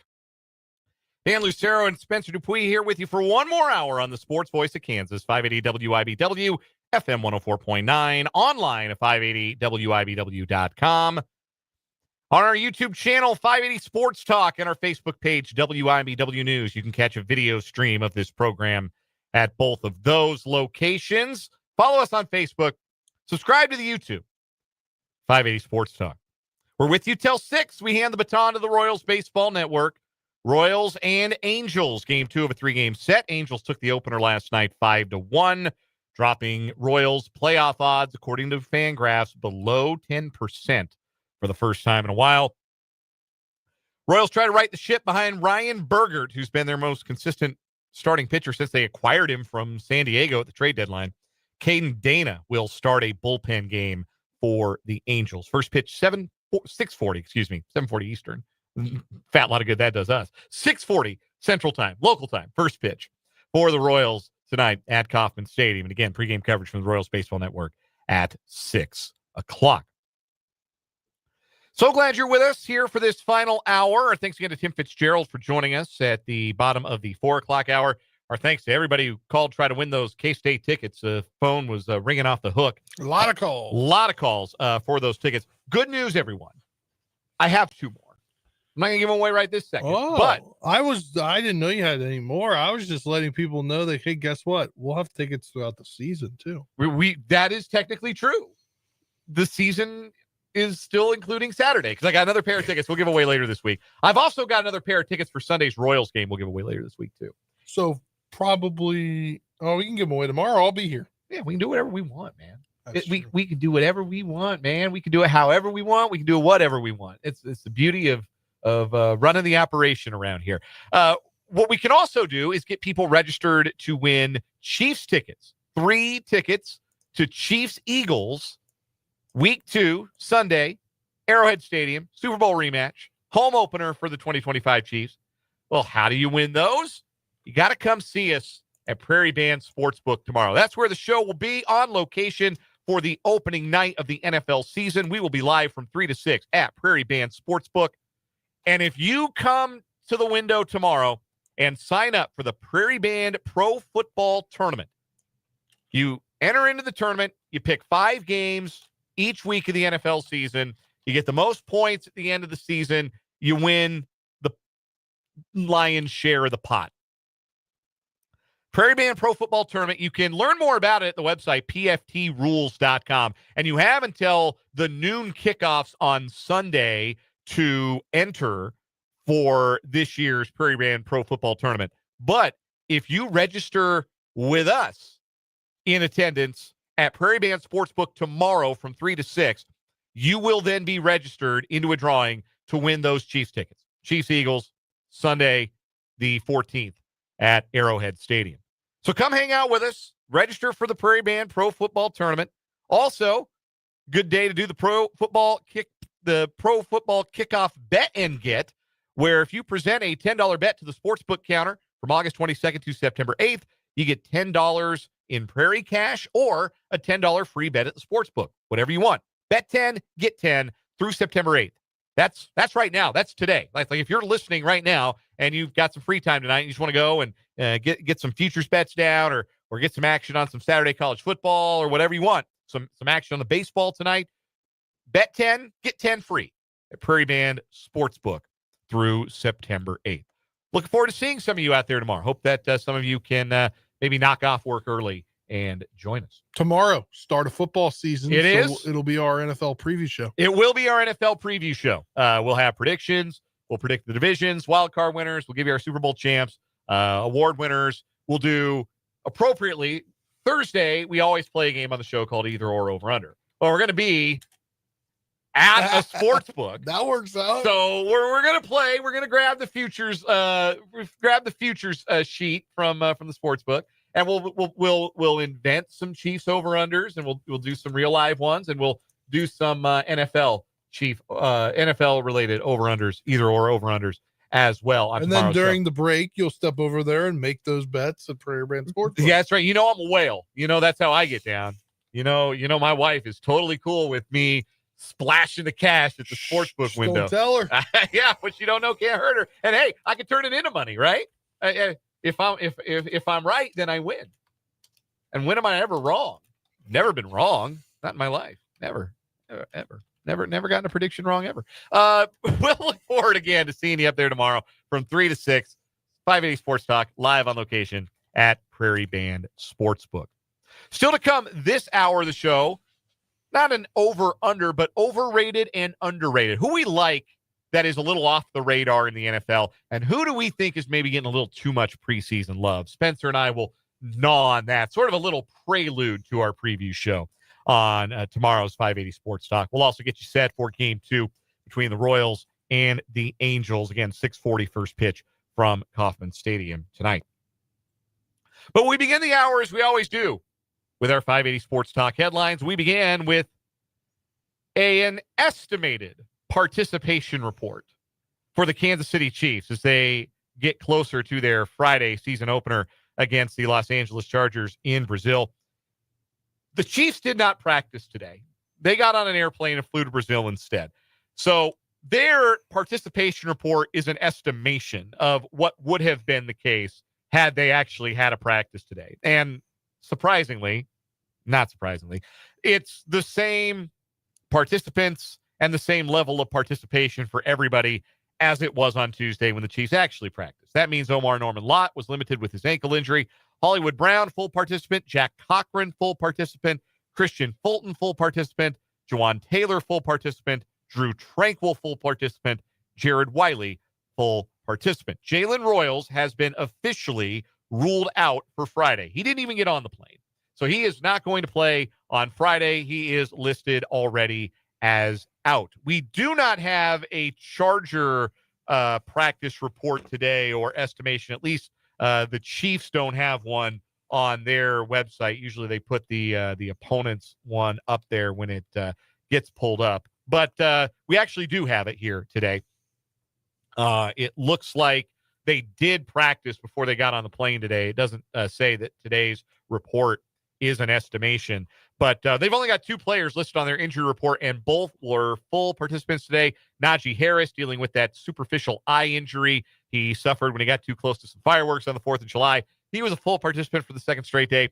Defensive back Elijah Molden dealing with a knee injury for the Chargers. He was a full participant after having been limited on Tuesday. So that's where the participation report stands for Chiefs and Chargers. I'll throw in another couple NFL notes here to start off our headlines. Impactful injury for the New York Jets. Their starting right guard, Elijah Vera Tucker, who is a team captain, may have suffered a season-ending injury at practice on Tuesday. The fear is, according to ESPN's Rich Cimini, that Vera Tucker suffered a torn tricep. He's seeking a second opinion to see if season-ending surgery is necessary. Vera Tucker has spent 4 seasons in the NFL prior to this one. He has missed extended time in 2 of those seasons, including suffering a season-ending tricep injury to his opposite arm back in 2022. The 26-year-old is in the final year of his rookie contract and is probably the team's best offensive lineman. Injury was first reported Wednesday by The Athletic. Sounds like it'll be starting center Joe Tipman, who slides to right guard. Josh Myers, who started for the Packers for a long time, was set to be a backup with the Jets this year, looks to be moving in as the starting center. So disappointing news, certainly for the Jets and for Elijah Vera Tucker. Also, some off-the-field injury news. Sounds like Matthew Stafford is going to be good to go Sunday against the Texans, telling the media today in Los Angeles, quote, "Whatever happens, happens. I'm playing like I always play. I got no issues with a physical game. Obviously would love to stay as clean as possible, but I'm not thinking twice about that at all. I'm out there ready to go play and play through that back injury that hampered him throughout camp."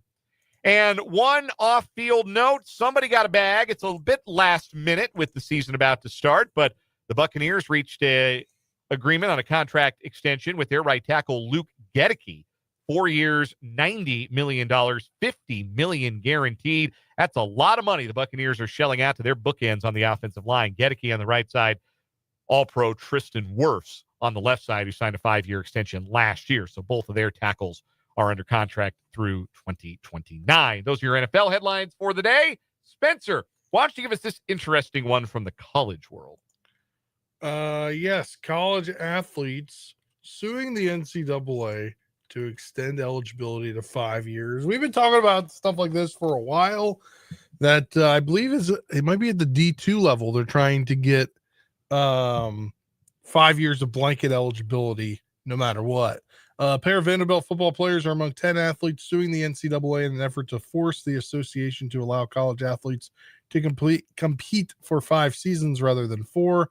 Linebacker Langston Patterson and defensive lineman Issa I'm going to go with Owatara filed a class action lawsuit in federal court Tuesday, which claims the NCAA eligibility rules violate an antitrust law. The NCAA's current rules allow athletes to compete for 4 seasons during a 5-year time span that begins when they enroll in college.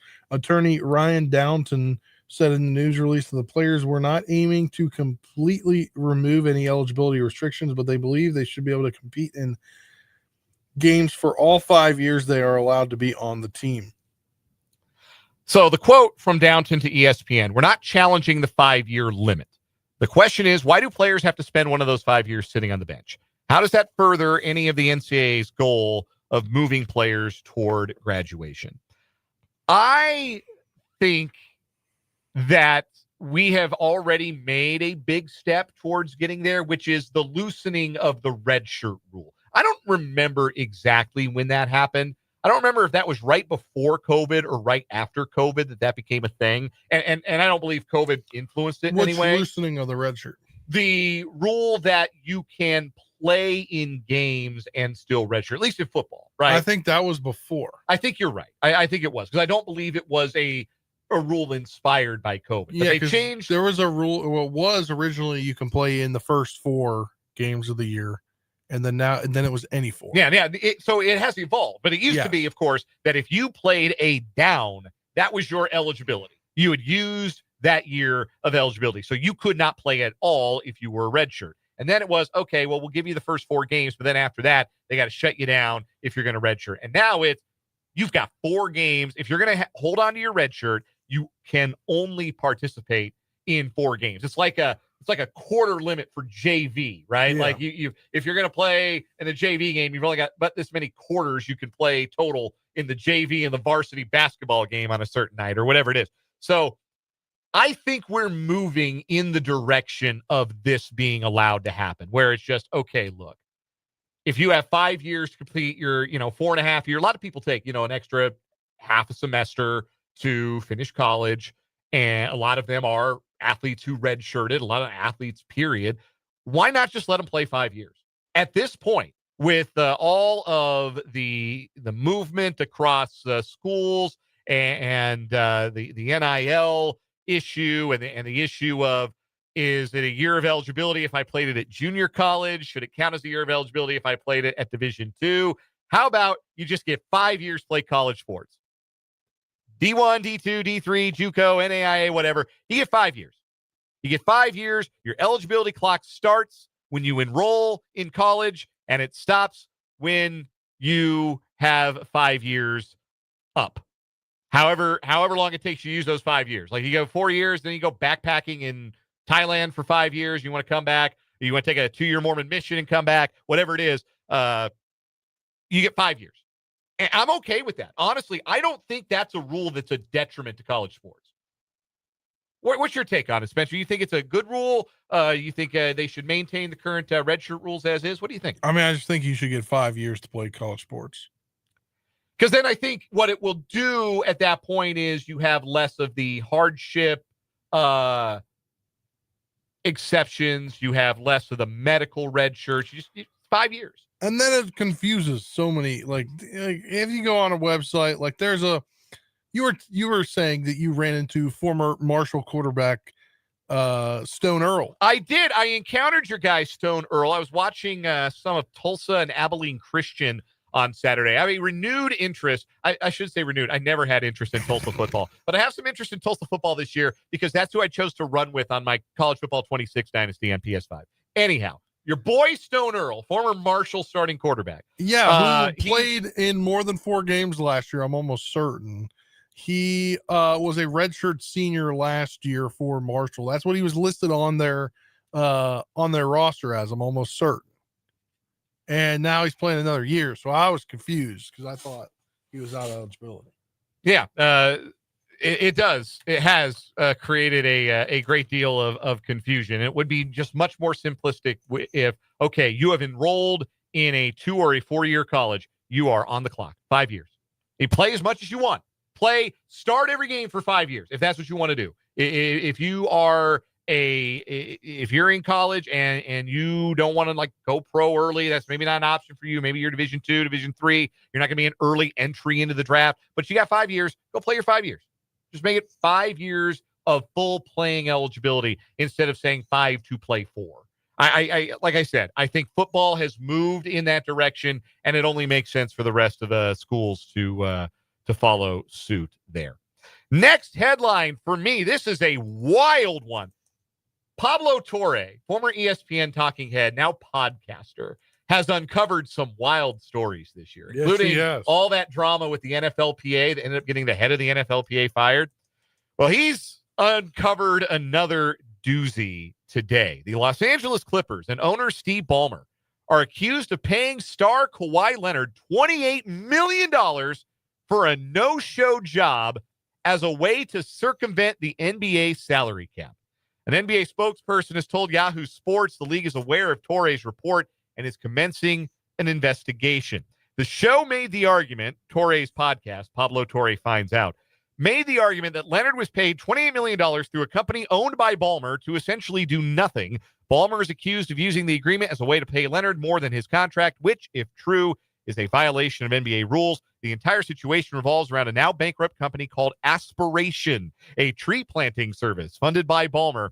It entered a $28 million legal agreement with an LLC owned by Leonard. Torre attempted to find any evidence that Leonard ever marketed for or endorsed the company, but came up empty.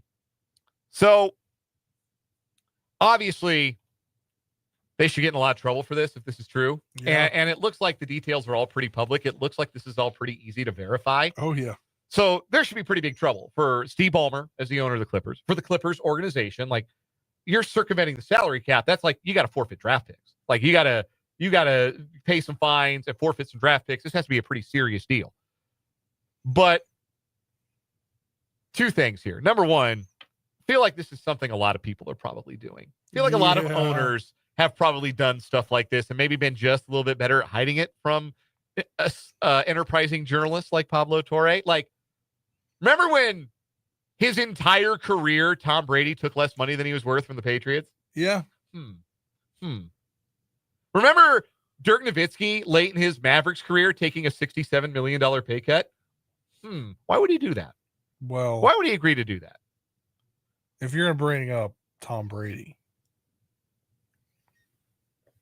Patrick Mahomes is taking pay cuts. He's restructured multiple contracts. I'm not saying anybody. A year over year, multiple restructures. Lots of restructures. Yeah, it's true. I think a lot of owners are probably doing something like this, which leads me to my second point. This is why salary caps are garbage, folks. This is why salary caps are trash. This is why they are immoral. This is why they are anti-labor, because the people paying these athletes know they're worth more than they can give them under the salary cap. They are worth more than what they are legally allowed to make under the collective bargaining agreements and the salary caps. That's why salary caps are bogus. That's why I'll never argue for the institution of a salary cap in Major League Baseball. Pay them what they are worth. Pay people what they're worth. That's a very simple, I think, concept, very simple principle that I think every business, every walk of business should have to follow. Pay people what they are worth. And if Kawhi Leonard, who was making a good deal of money from the Clippers, by the way, his most recent contract was signed in 2024. It was a 3-year, $149 million contract extension. Do the math. That's close to $50 million a year. And Steve Ballmer was willing to give him $28 million more on top of that. Back when he was only making 40-odd million a year on a 4-year, $176 million extension that he signed in 2021. Steve Ballmer knows Kawhi Leonard, all-time NBA great, future basketball Hall of Famer, former Finals MVP, incredible player, knows he's worth more than what he can pay him on the open market.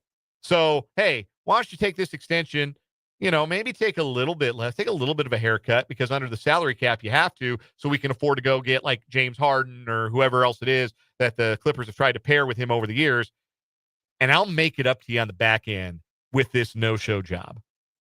Okay, I lied 3 things. One of the first responses I saw to this on social media, because Kawhi Leonard, if you follow the NBA, you may be aware, he's been a bit injury-prone in his career. And so, sits out a lot of games, doesn't play a lot of games. So somebody on Blue Sky said, oh, so Kawhi Leonard had 2 no-show jobs with the Clippers? Which was very funny. Very, very funny. Also, okay, 4 things. The Clippers were doing all this cheating to circumvent the salary cap and still couldn't beat Nikola Jokic and the Nuggets in the playoffs last year. Suck it. All right, next headline. Next headline for me, we're going to go right here to Topeka. All right. Washburn quarterback Justin Lewis and place kicker Aiden Battle have been named the MIAA's offensive and special teams student athletes of the week, respectively, for their performances in Saturday's season opening 20-17 win over Truman State at Yeager Stadium. Justin Lewis, the Merrimack transfer, FCS Merrimack, completed 33 of 42 passes for 352 yards, 2 touchdowns in his Ichabod debut. At one point, he had completed 20 consecutive passes, breaking an MIAA and a Washburn single game record. He completed passes to 8 different receivers in the win. Early in the fourth quarter against Truman, Washburn extended its lead when kicker Aiden Battle drilled a 51-yard field goal, 1 yard shy of a school record of 52 set in 1972 by Russ Hill against Northern Colorado and Charles Goodnight against Emporia State in 85. The Boots stretched the margin to 20-10. A 37-yard field goal by Battle tied the game at 10-10 midway through the second quarter. He was 2 of 2 from field goals and 2 of 2 on extra points. So great start to the Washburn season and great start to the career of Justin Lewis at Washburn. Yeah, we neglected to mention that yesterday. That's a bad job by us. That was awesome to see Washburn get off to a 1-0 start in the Zach Watkins era with that 20-17 win over Truman State. Wasn't always pretty, but they grinded it out, came back from a 10-0 deficit, and a great start for them ahead of Saturday's home MIAA opener against Northwest Missouri State, a team that they have struggled against in recent years. That was awesome stuff, and excited for the Ichabods. Excited to get to see them on Saturday. Of course, we'll have coverage of the Ichabods on the radios. We always do. Brendan Wrzinski on the call. Trenton Craxner alongside. A guy named Spencer Dupuis on the sideline on Saturday over on our sister station, the home of the Ichabods, Country 106.9. If you're listening to us in the Kansas City metro area, greater Kansas City, and you get 38 The Spot on your TV dial and are able to watch the channel 38 The Spot, their MIAA game of the week this week is Washburn and Northwest Missouri State. It's 1 o'clock kickoff. And on the call of that game, former Washburn Ichabod All-MIAA defensive tackle Trey Parker and me. Yeah, they're putting me on TV. I can't believe it either. But, if you're in the KC metro area, you're able to watch 38 The Spot. You can watch the Ichabods and the Bearcats on Saturday, and you'll see me and hear me. That sounds like fun. But if you're outside that area and you cannot watch 38 The Spot, you can listen to Brendan's call, and you should definitely do that over on our sister station, Country 106.9, the home of the Ichabods. One last headline that we have to get to today. It's a sad day for legal and illegal sports television. First, the sad news from legal sports television. Scott Hansen announcing today on the Pat McAfee show that what was once 7 hours of commercial-free football will no longer be commercial-free. There will be commercials on the Red Zone channel this year as it transitions to ownership by ESPN. But this is not an ESPN decision. So don't be mad at them, I guess. Also, he said it. He said as much. At the end of last year, he basically said that commercial-free was going away.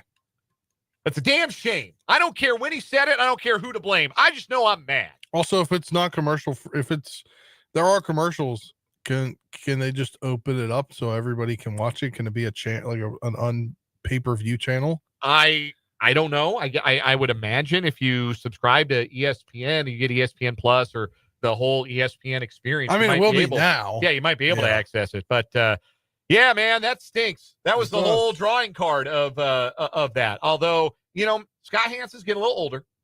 Maybe he negotiated bathroom breaks into his new contract. That's the only way I can excuse this. If the guy's like, look, man, I can't go 7 hours without going to the bathroom anymore. Have you seen, real quick here, the Steve Smith used to do videos, so I think he still does, for NFL's YouTube. And he goes around and does different jobs with different teams. Like they went to the Steelers and was an equipment manager. No, I haven't seen this. He was in Scott Hansen's role, shadowing him for one Sunday. Interesting. And I didn't realize this dude doesn't ever he can't drink liquids after a certain time. No. He has a whole routine. He comes in at 5 a.m. and eats a big breakfast and then doesn't eat again or drink again till after a certain time. It's impressive. It's less impressive now that there will be commercial breaks on Red Zone. That's a shame. Also, pour one out for Stream East. If you know, you know. Directional streaming. Stream East, the world's largest illegal sports streaming platform, was shut down today after a year-long investigation, according to a leading United States-based anti-piracy organization. There were 1.6 billion combined visits to Stream East's 80 unauthorized domain over the past year, and it provided free access to global sports fixtures, including all of the major American sports. Hand up. If I wanted to watch a Denver Nuggets regular season game, where did I go? I went to Stream East. If I wanted to watch the Seahawks, if they weren't on TV at 3:25 on an afternoon, Stream East. If I wanted to watch Colorado Avalanche, where did I go? I don't have options. I can't stream them, even though I get NHL Center Ice with ESPN. I'm blacked out of Denver teams here. I only had one choice. Stream East. They were a faithful companion for many, many years. Even sometimes if I was too lazy to log into the Bally Sports or the FanDuel Sports or the Fox Sports Go app to watch the Royals at work, if I was too lazy to do that, Stream East was there for me. And it was there for you too, I bet. And sometimes we just want to watch a game and you didn't feel like, if you were an NFL fan of an out-of-market team and you didn't feel like paying for the Sunday ticket, Stream East was there for you. And now Stream East is gone. And I know there will probably be another. I'm sure there probably already is. But pour one out for Stream East. Yes, it was illegal. Yes, it was costing sports leagues billions of dollars. But you know what? Do you feel sad for billionaires losing out on a few million? No. I sure don't. Nope. Sure don't. I will miss it. I will miss it dearly. One clap for Stream East. Final word. No, later. Final words later. We'll come back. We'll talk some NFL football. We're not done yet. We still got some time with you to hang out on 580 Sports Talk.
5:37 on 580 Sports Talk. Do be aware, weather aware tonight. It could get gnarly out there.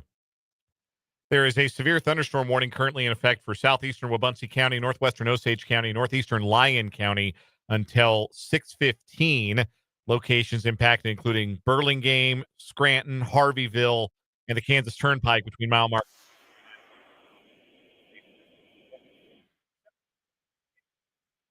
Northeastern Lyon County until 6:15.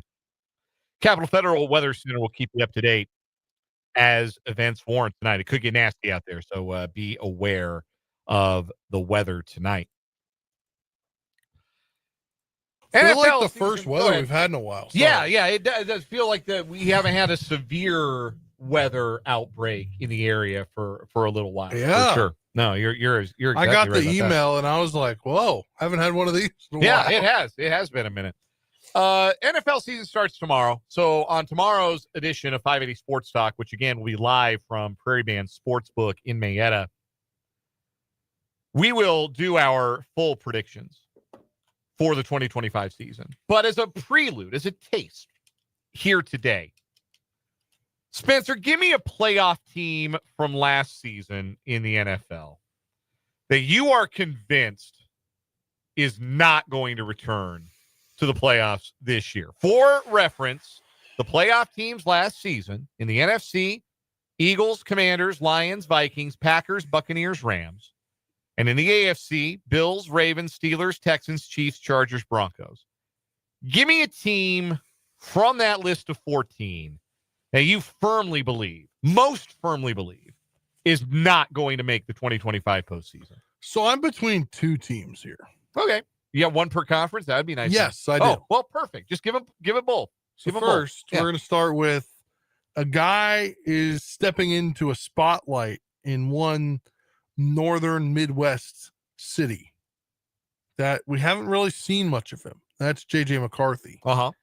I don't, and they're going to be without Addison for the first, 3-4 weeks? Yep. No Jordan Addison early. So he's got to get going early with a bunch of different guys. Jordan Jefferson's been hurt the whole camp. Yeah. Yep. So I think they're the team from the NFC that's going to miss the playoffs this upcoming season. And for the AFC, Aaron Rodgers is washed. Like, if they get in because they're 9-8. So would you put it past them? I mean, that's what the Steelers because do, that's right? the Steelers' MO. That's what they do. I don't anticipate them to like be steadfast into the playoffs. 21 straight winning seasons or non-losing seasons at any rate for the Steelers. I don't know how much life Aaron Rodgers has left. I think it's a bad marriage between him and their offensive coordinator there, Arthur Smith. I think he and DK Metcalf might actually physically fight on the sideline, by which I mean I think DK Metcalf will attack Aaron Rodgers on the sideline at some point. Honestly, it will take more to get to that point than it would have if George Pickens had remained on the roster. You have a slightly more hinged version of George Pickens and DK Metcalf. The dynamic there is going to be weird, but they always find a way, right? Like, you write them off, and there they are at the end of the year, 9-8, losing by 35 to Baltimore in round one of the playoffs, or getting mushed by the Bills in Orchard Park in round one. It just always seems to happen with the Steelers. And I got too much regard for Mike Tomlin still. Maybe it's misplaced, but I got too much regard for him still to fully write them off. And I actually think the Vikings are pretty good. I don't know. Like, I still think there are 3 playoff teams in the North.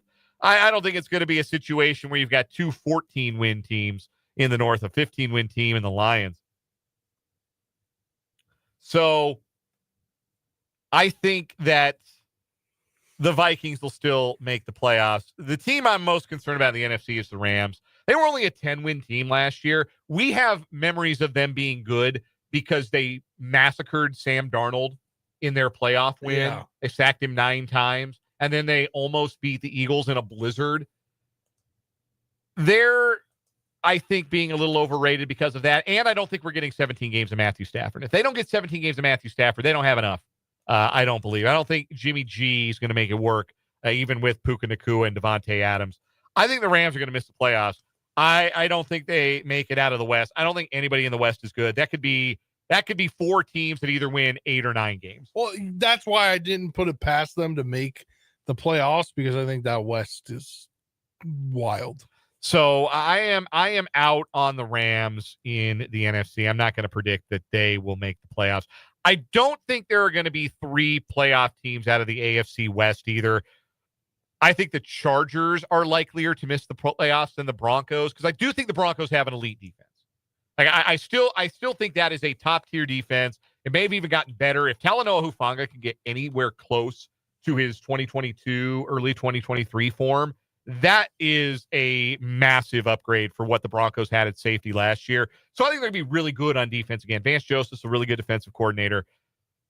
But they are bad team merchants. Like they don't do anything against good teams, good quarterbacks. And Bo Nix doesn't do anything against good defenses. So they might be that team more likely than the Steelers to be that, oh, yep, there they are, 9-8. They're in the playoffs. Ooh, nobody wants to play them. Scary, good defense. Oh no, Josh Allen threw for 400 yards and they lost 31-3. Which is what happened last year, basically. Yeah. So I still though see the Broncos making the playoffs as being more likely than the Chargers. They got no playmakers. They got an offensive line that's been diminished with the loss of Rashawn Slater. They're aging on defense, and just don't think Justin Herbert's that guy. So I will say the Chargers in the AFC. All right. Flip side. Give me a team way off the radar, either conference or both if you want to be spicy. Give me a team nobody's talking about you think is going to turn some heads this year. Colts. I think Daniel Jones, breath of fresh air. You've got some decent wide receivers there. You've got the young tight end from Penn State whose name Tyler is Warren. And you've got Jonathan Taylor. And if you're Daniel Jones, you become best friends with Tyler Warren. So he is your lifeline. You know, I kind of love this, Spencer, because people forget in 2023, the Colts were a dropped 4th down pass away from probably winning the AFC South with Gardner Minshew as their quarterback. Yeah. And I think that Daniel Jones and Gardner Minshew are roughly the same caliber of quarterback. Maybe Jones is a little worse, but Shane Steichen can make it shake. If he's got a quarterback that he knows what to expect, which is why he's not the guy anymore, I think they can make it work. In that division, especially. I am going to give. Man, I want to give you the New York Football Giants. I do. I just think there's too much uncertainty at quarterback.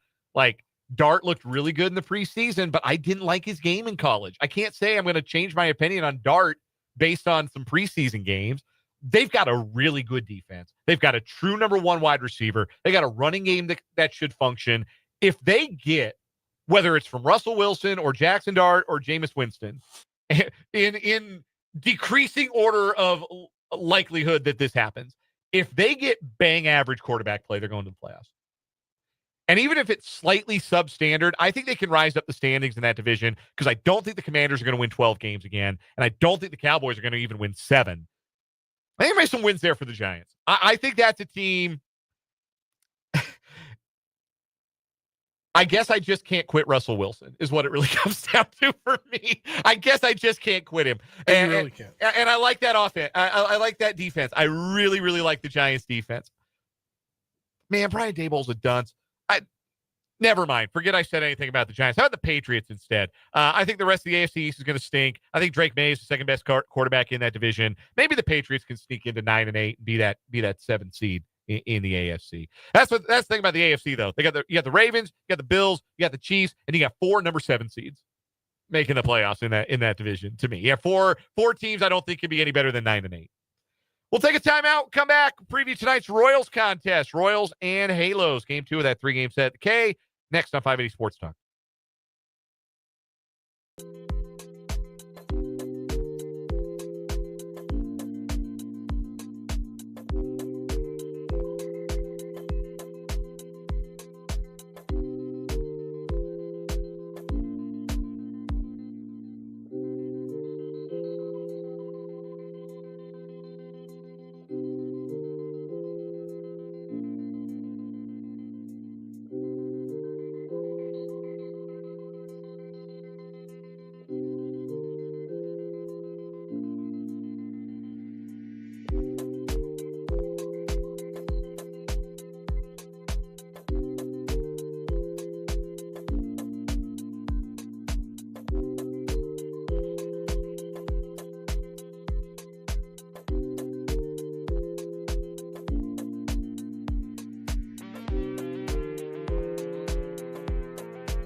It does not look, at least from the radar map I'm looking at, that rain will play any havoc with baseball tonight in Kansas City.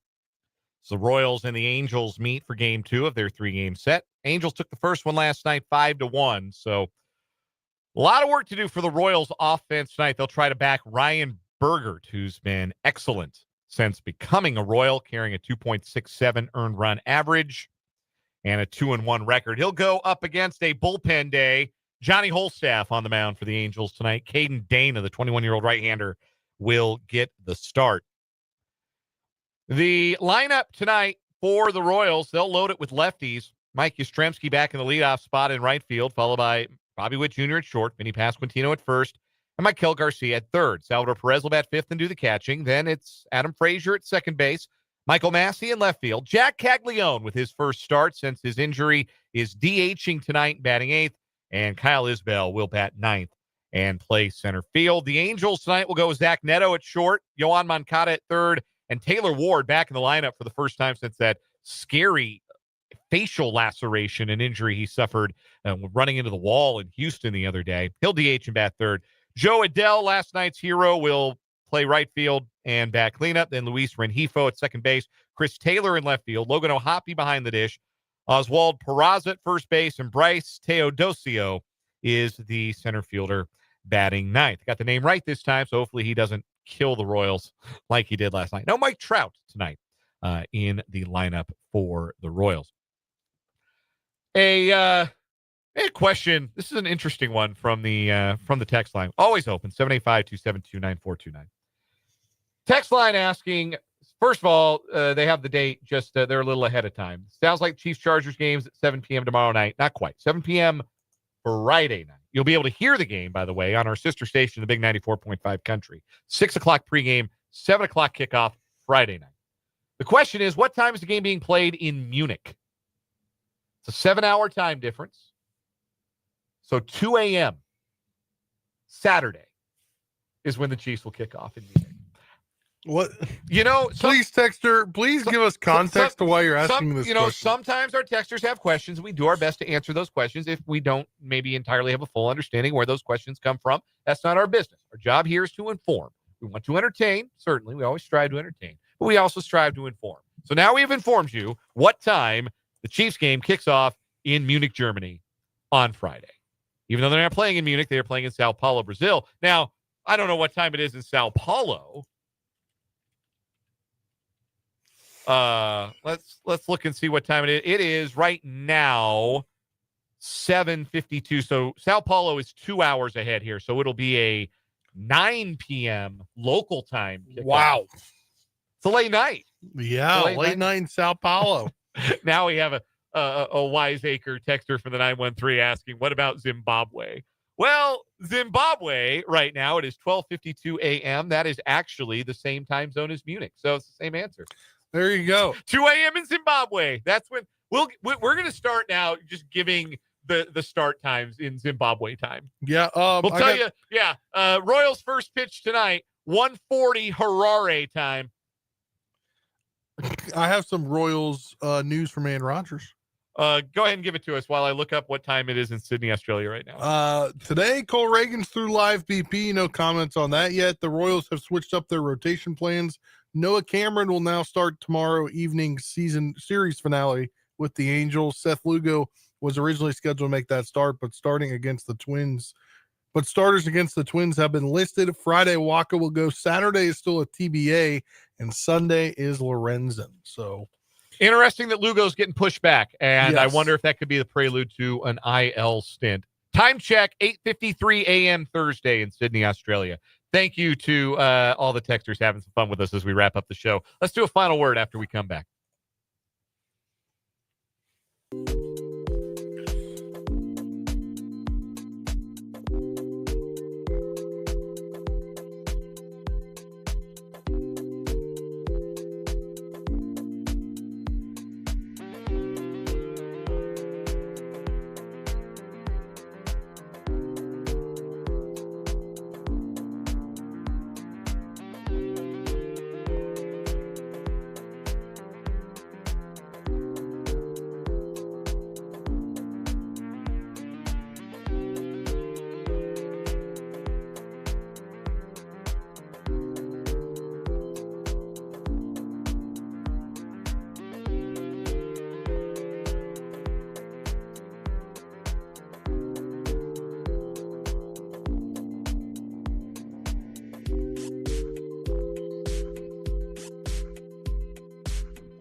Fun day on the show today. Great to hear from so many of you in the YouTube comments and on the text line. We gave away some tickets. We had some laughs. Let's wrap it up with a final word today. Spencer. Final word for me, Caglione back in the lineup tonight. Excited to see if he can provide a spark to the Royals because he was doing darn well down at AAA. Mhm. Also, Carter Jensen unfortunately struck out in his first career MLB at bat last night, but hopefully he gets some more opportunities here in the very near future to prove that that's not just all he can do, that he can actually hit dingers and get on base.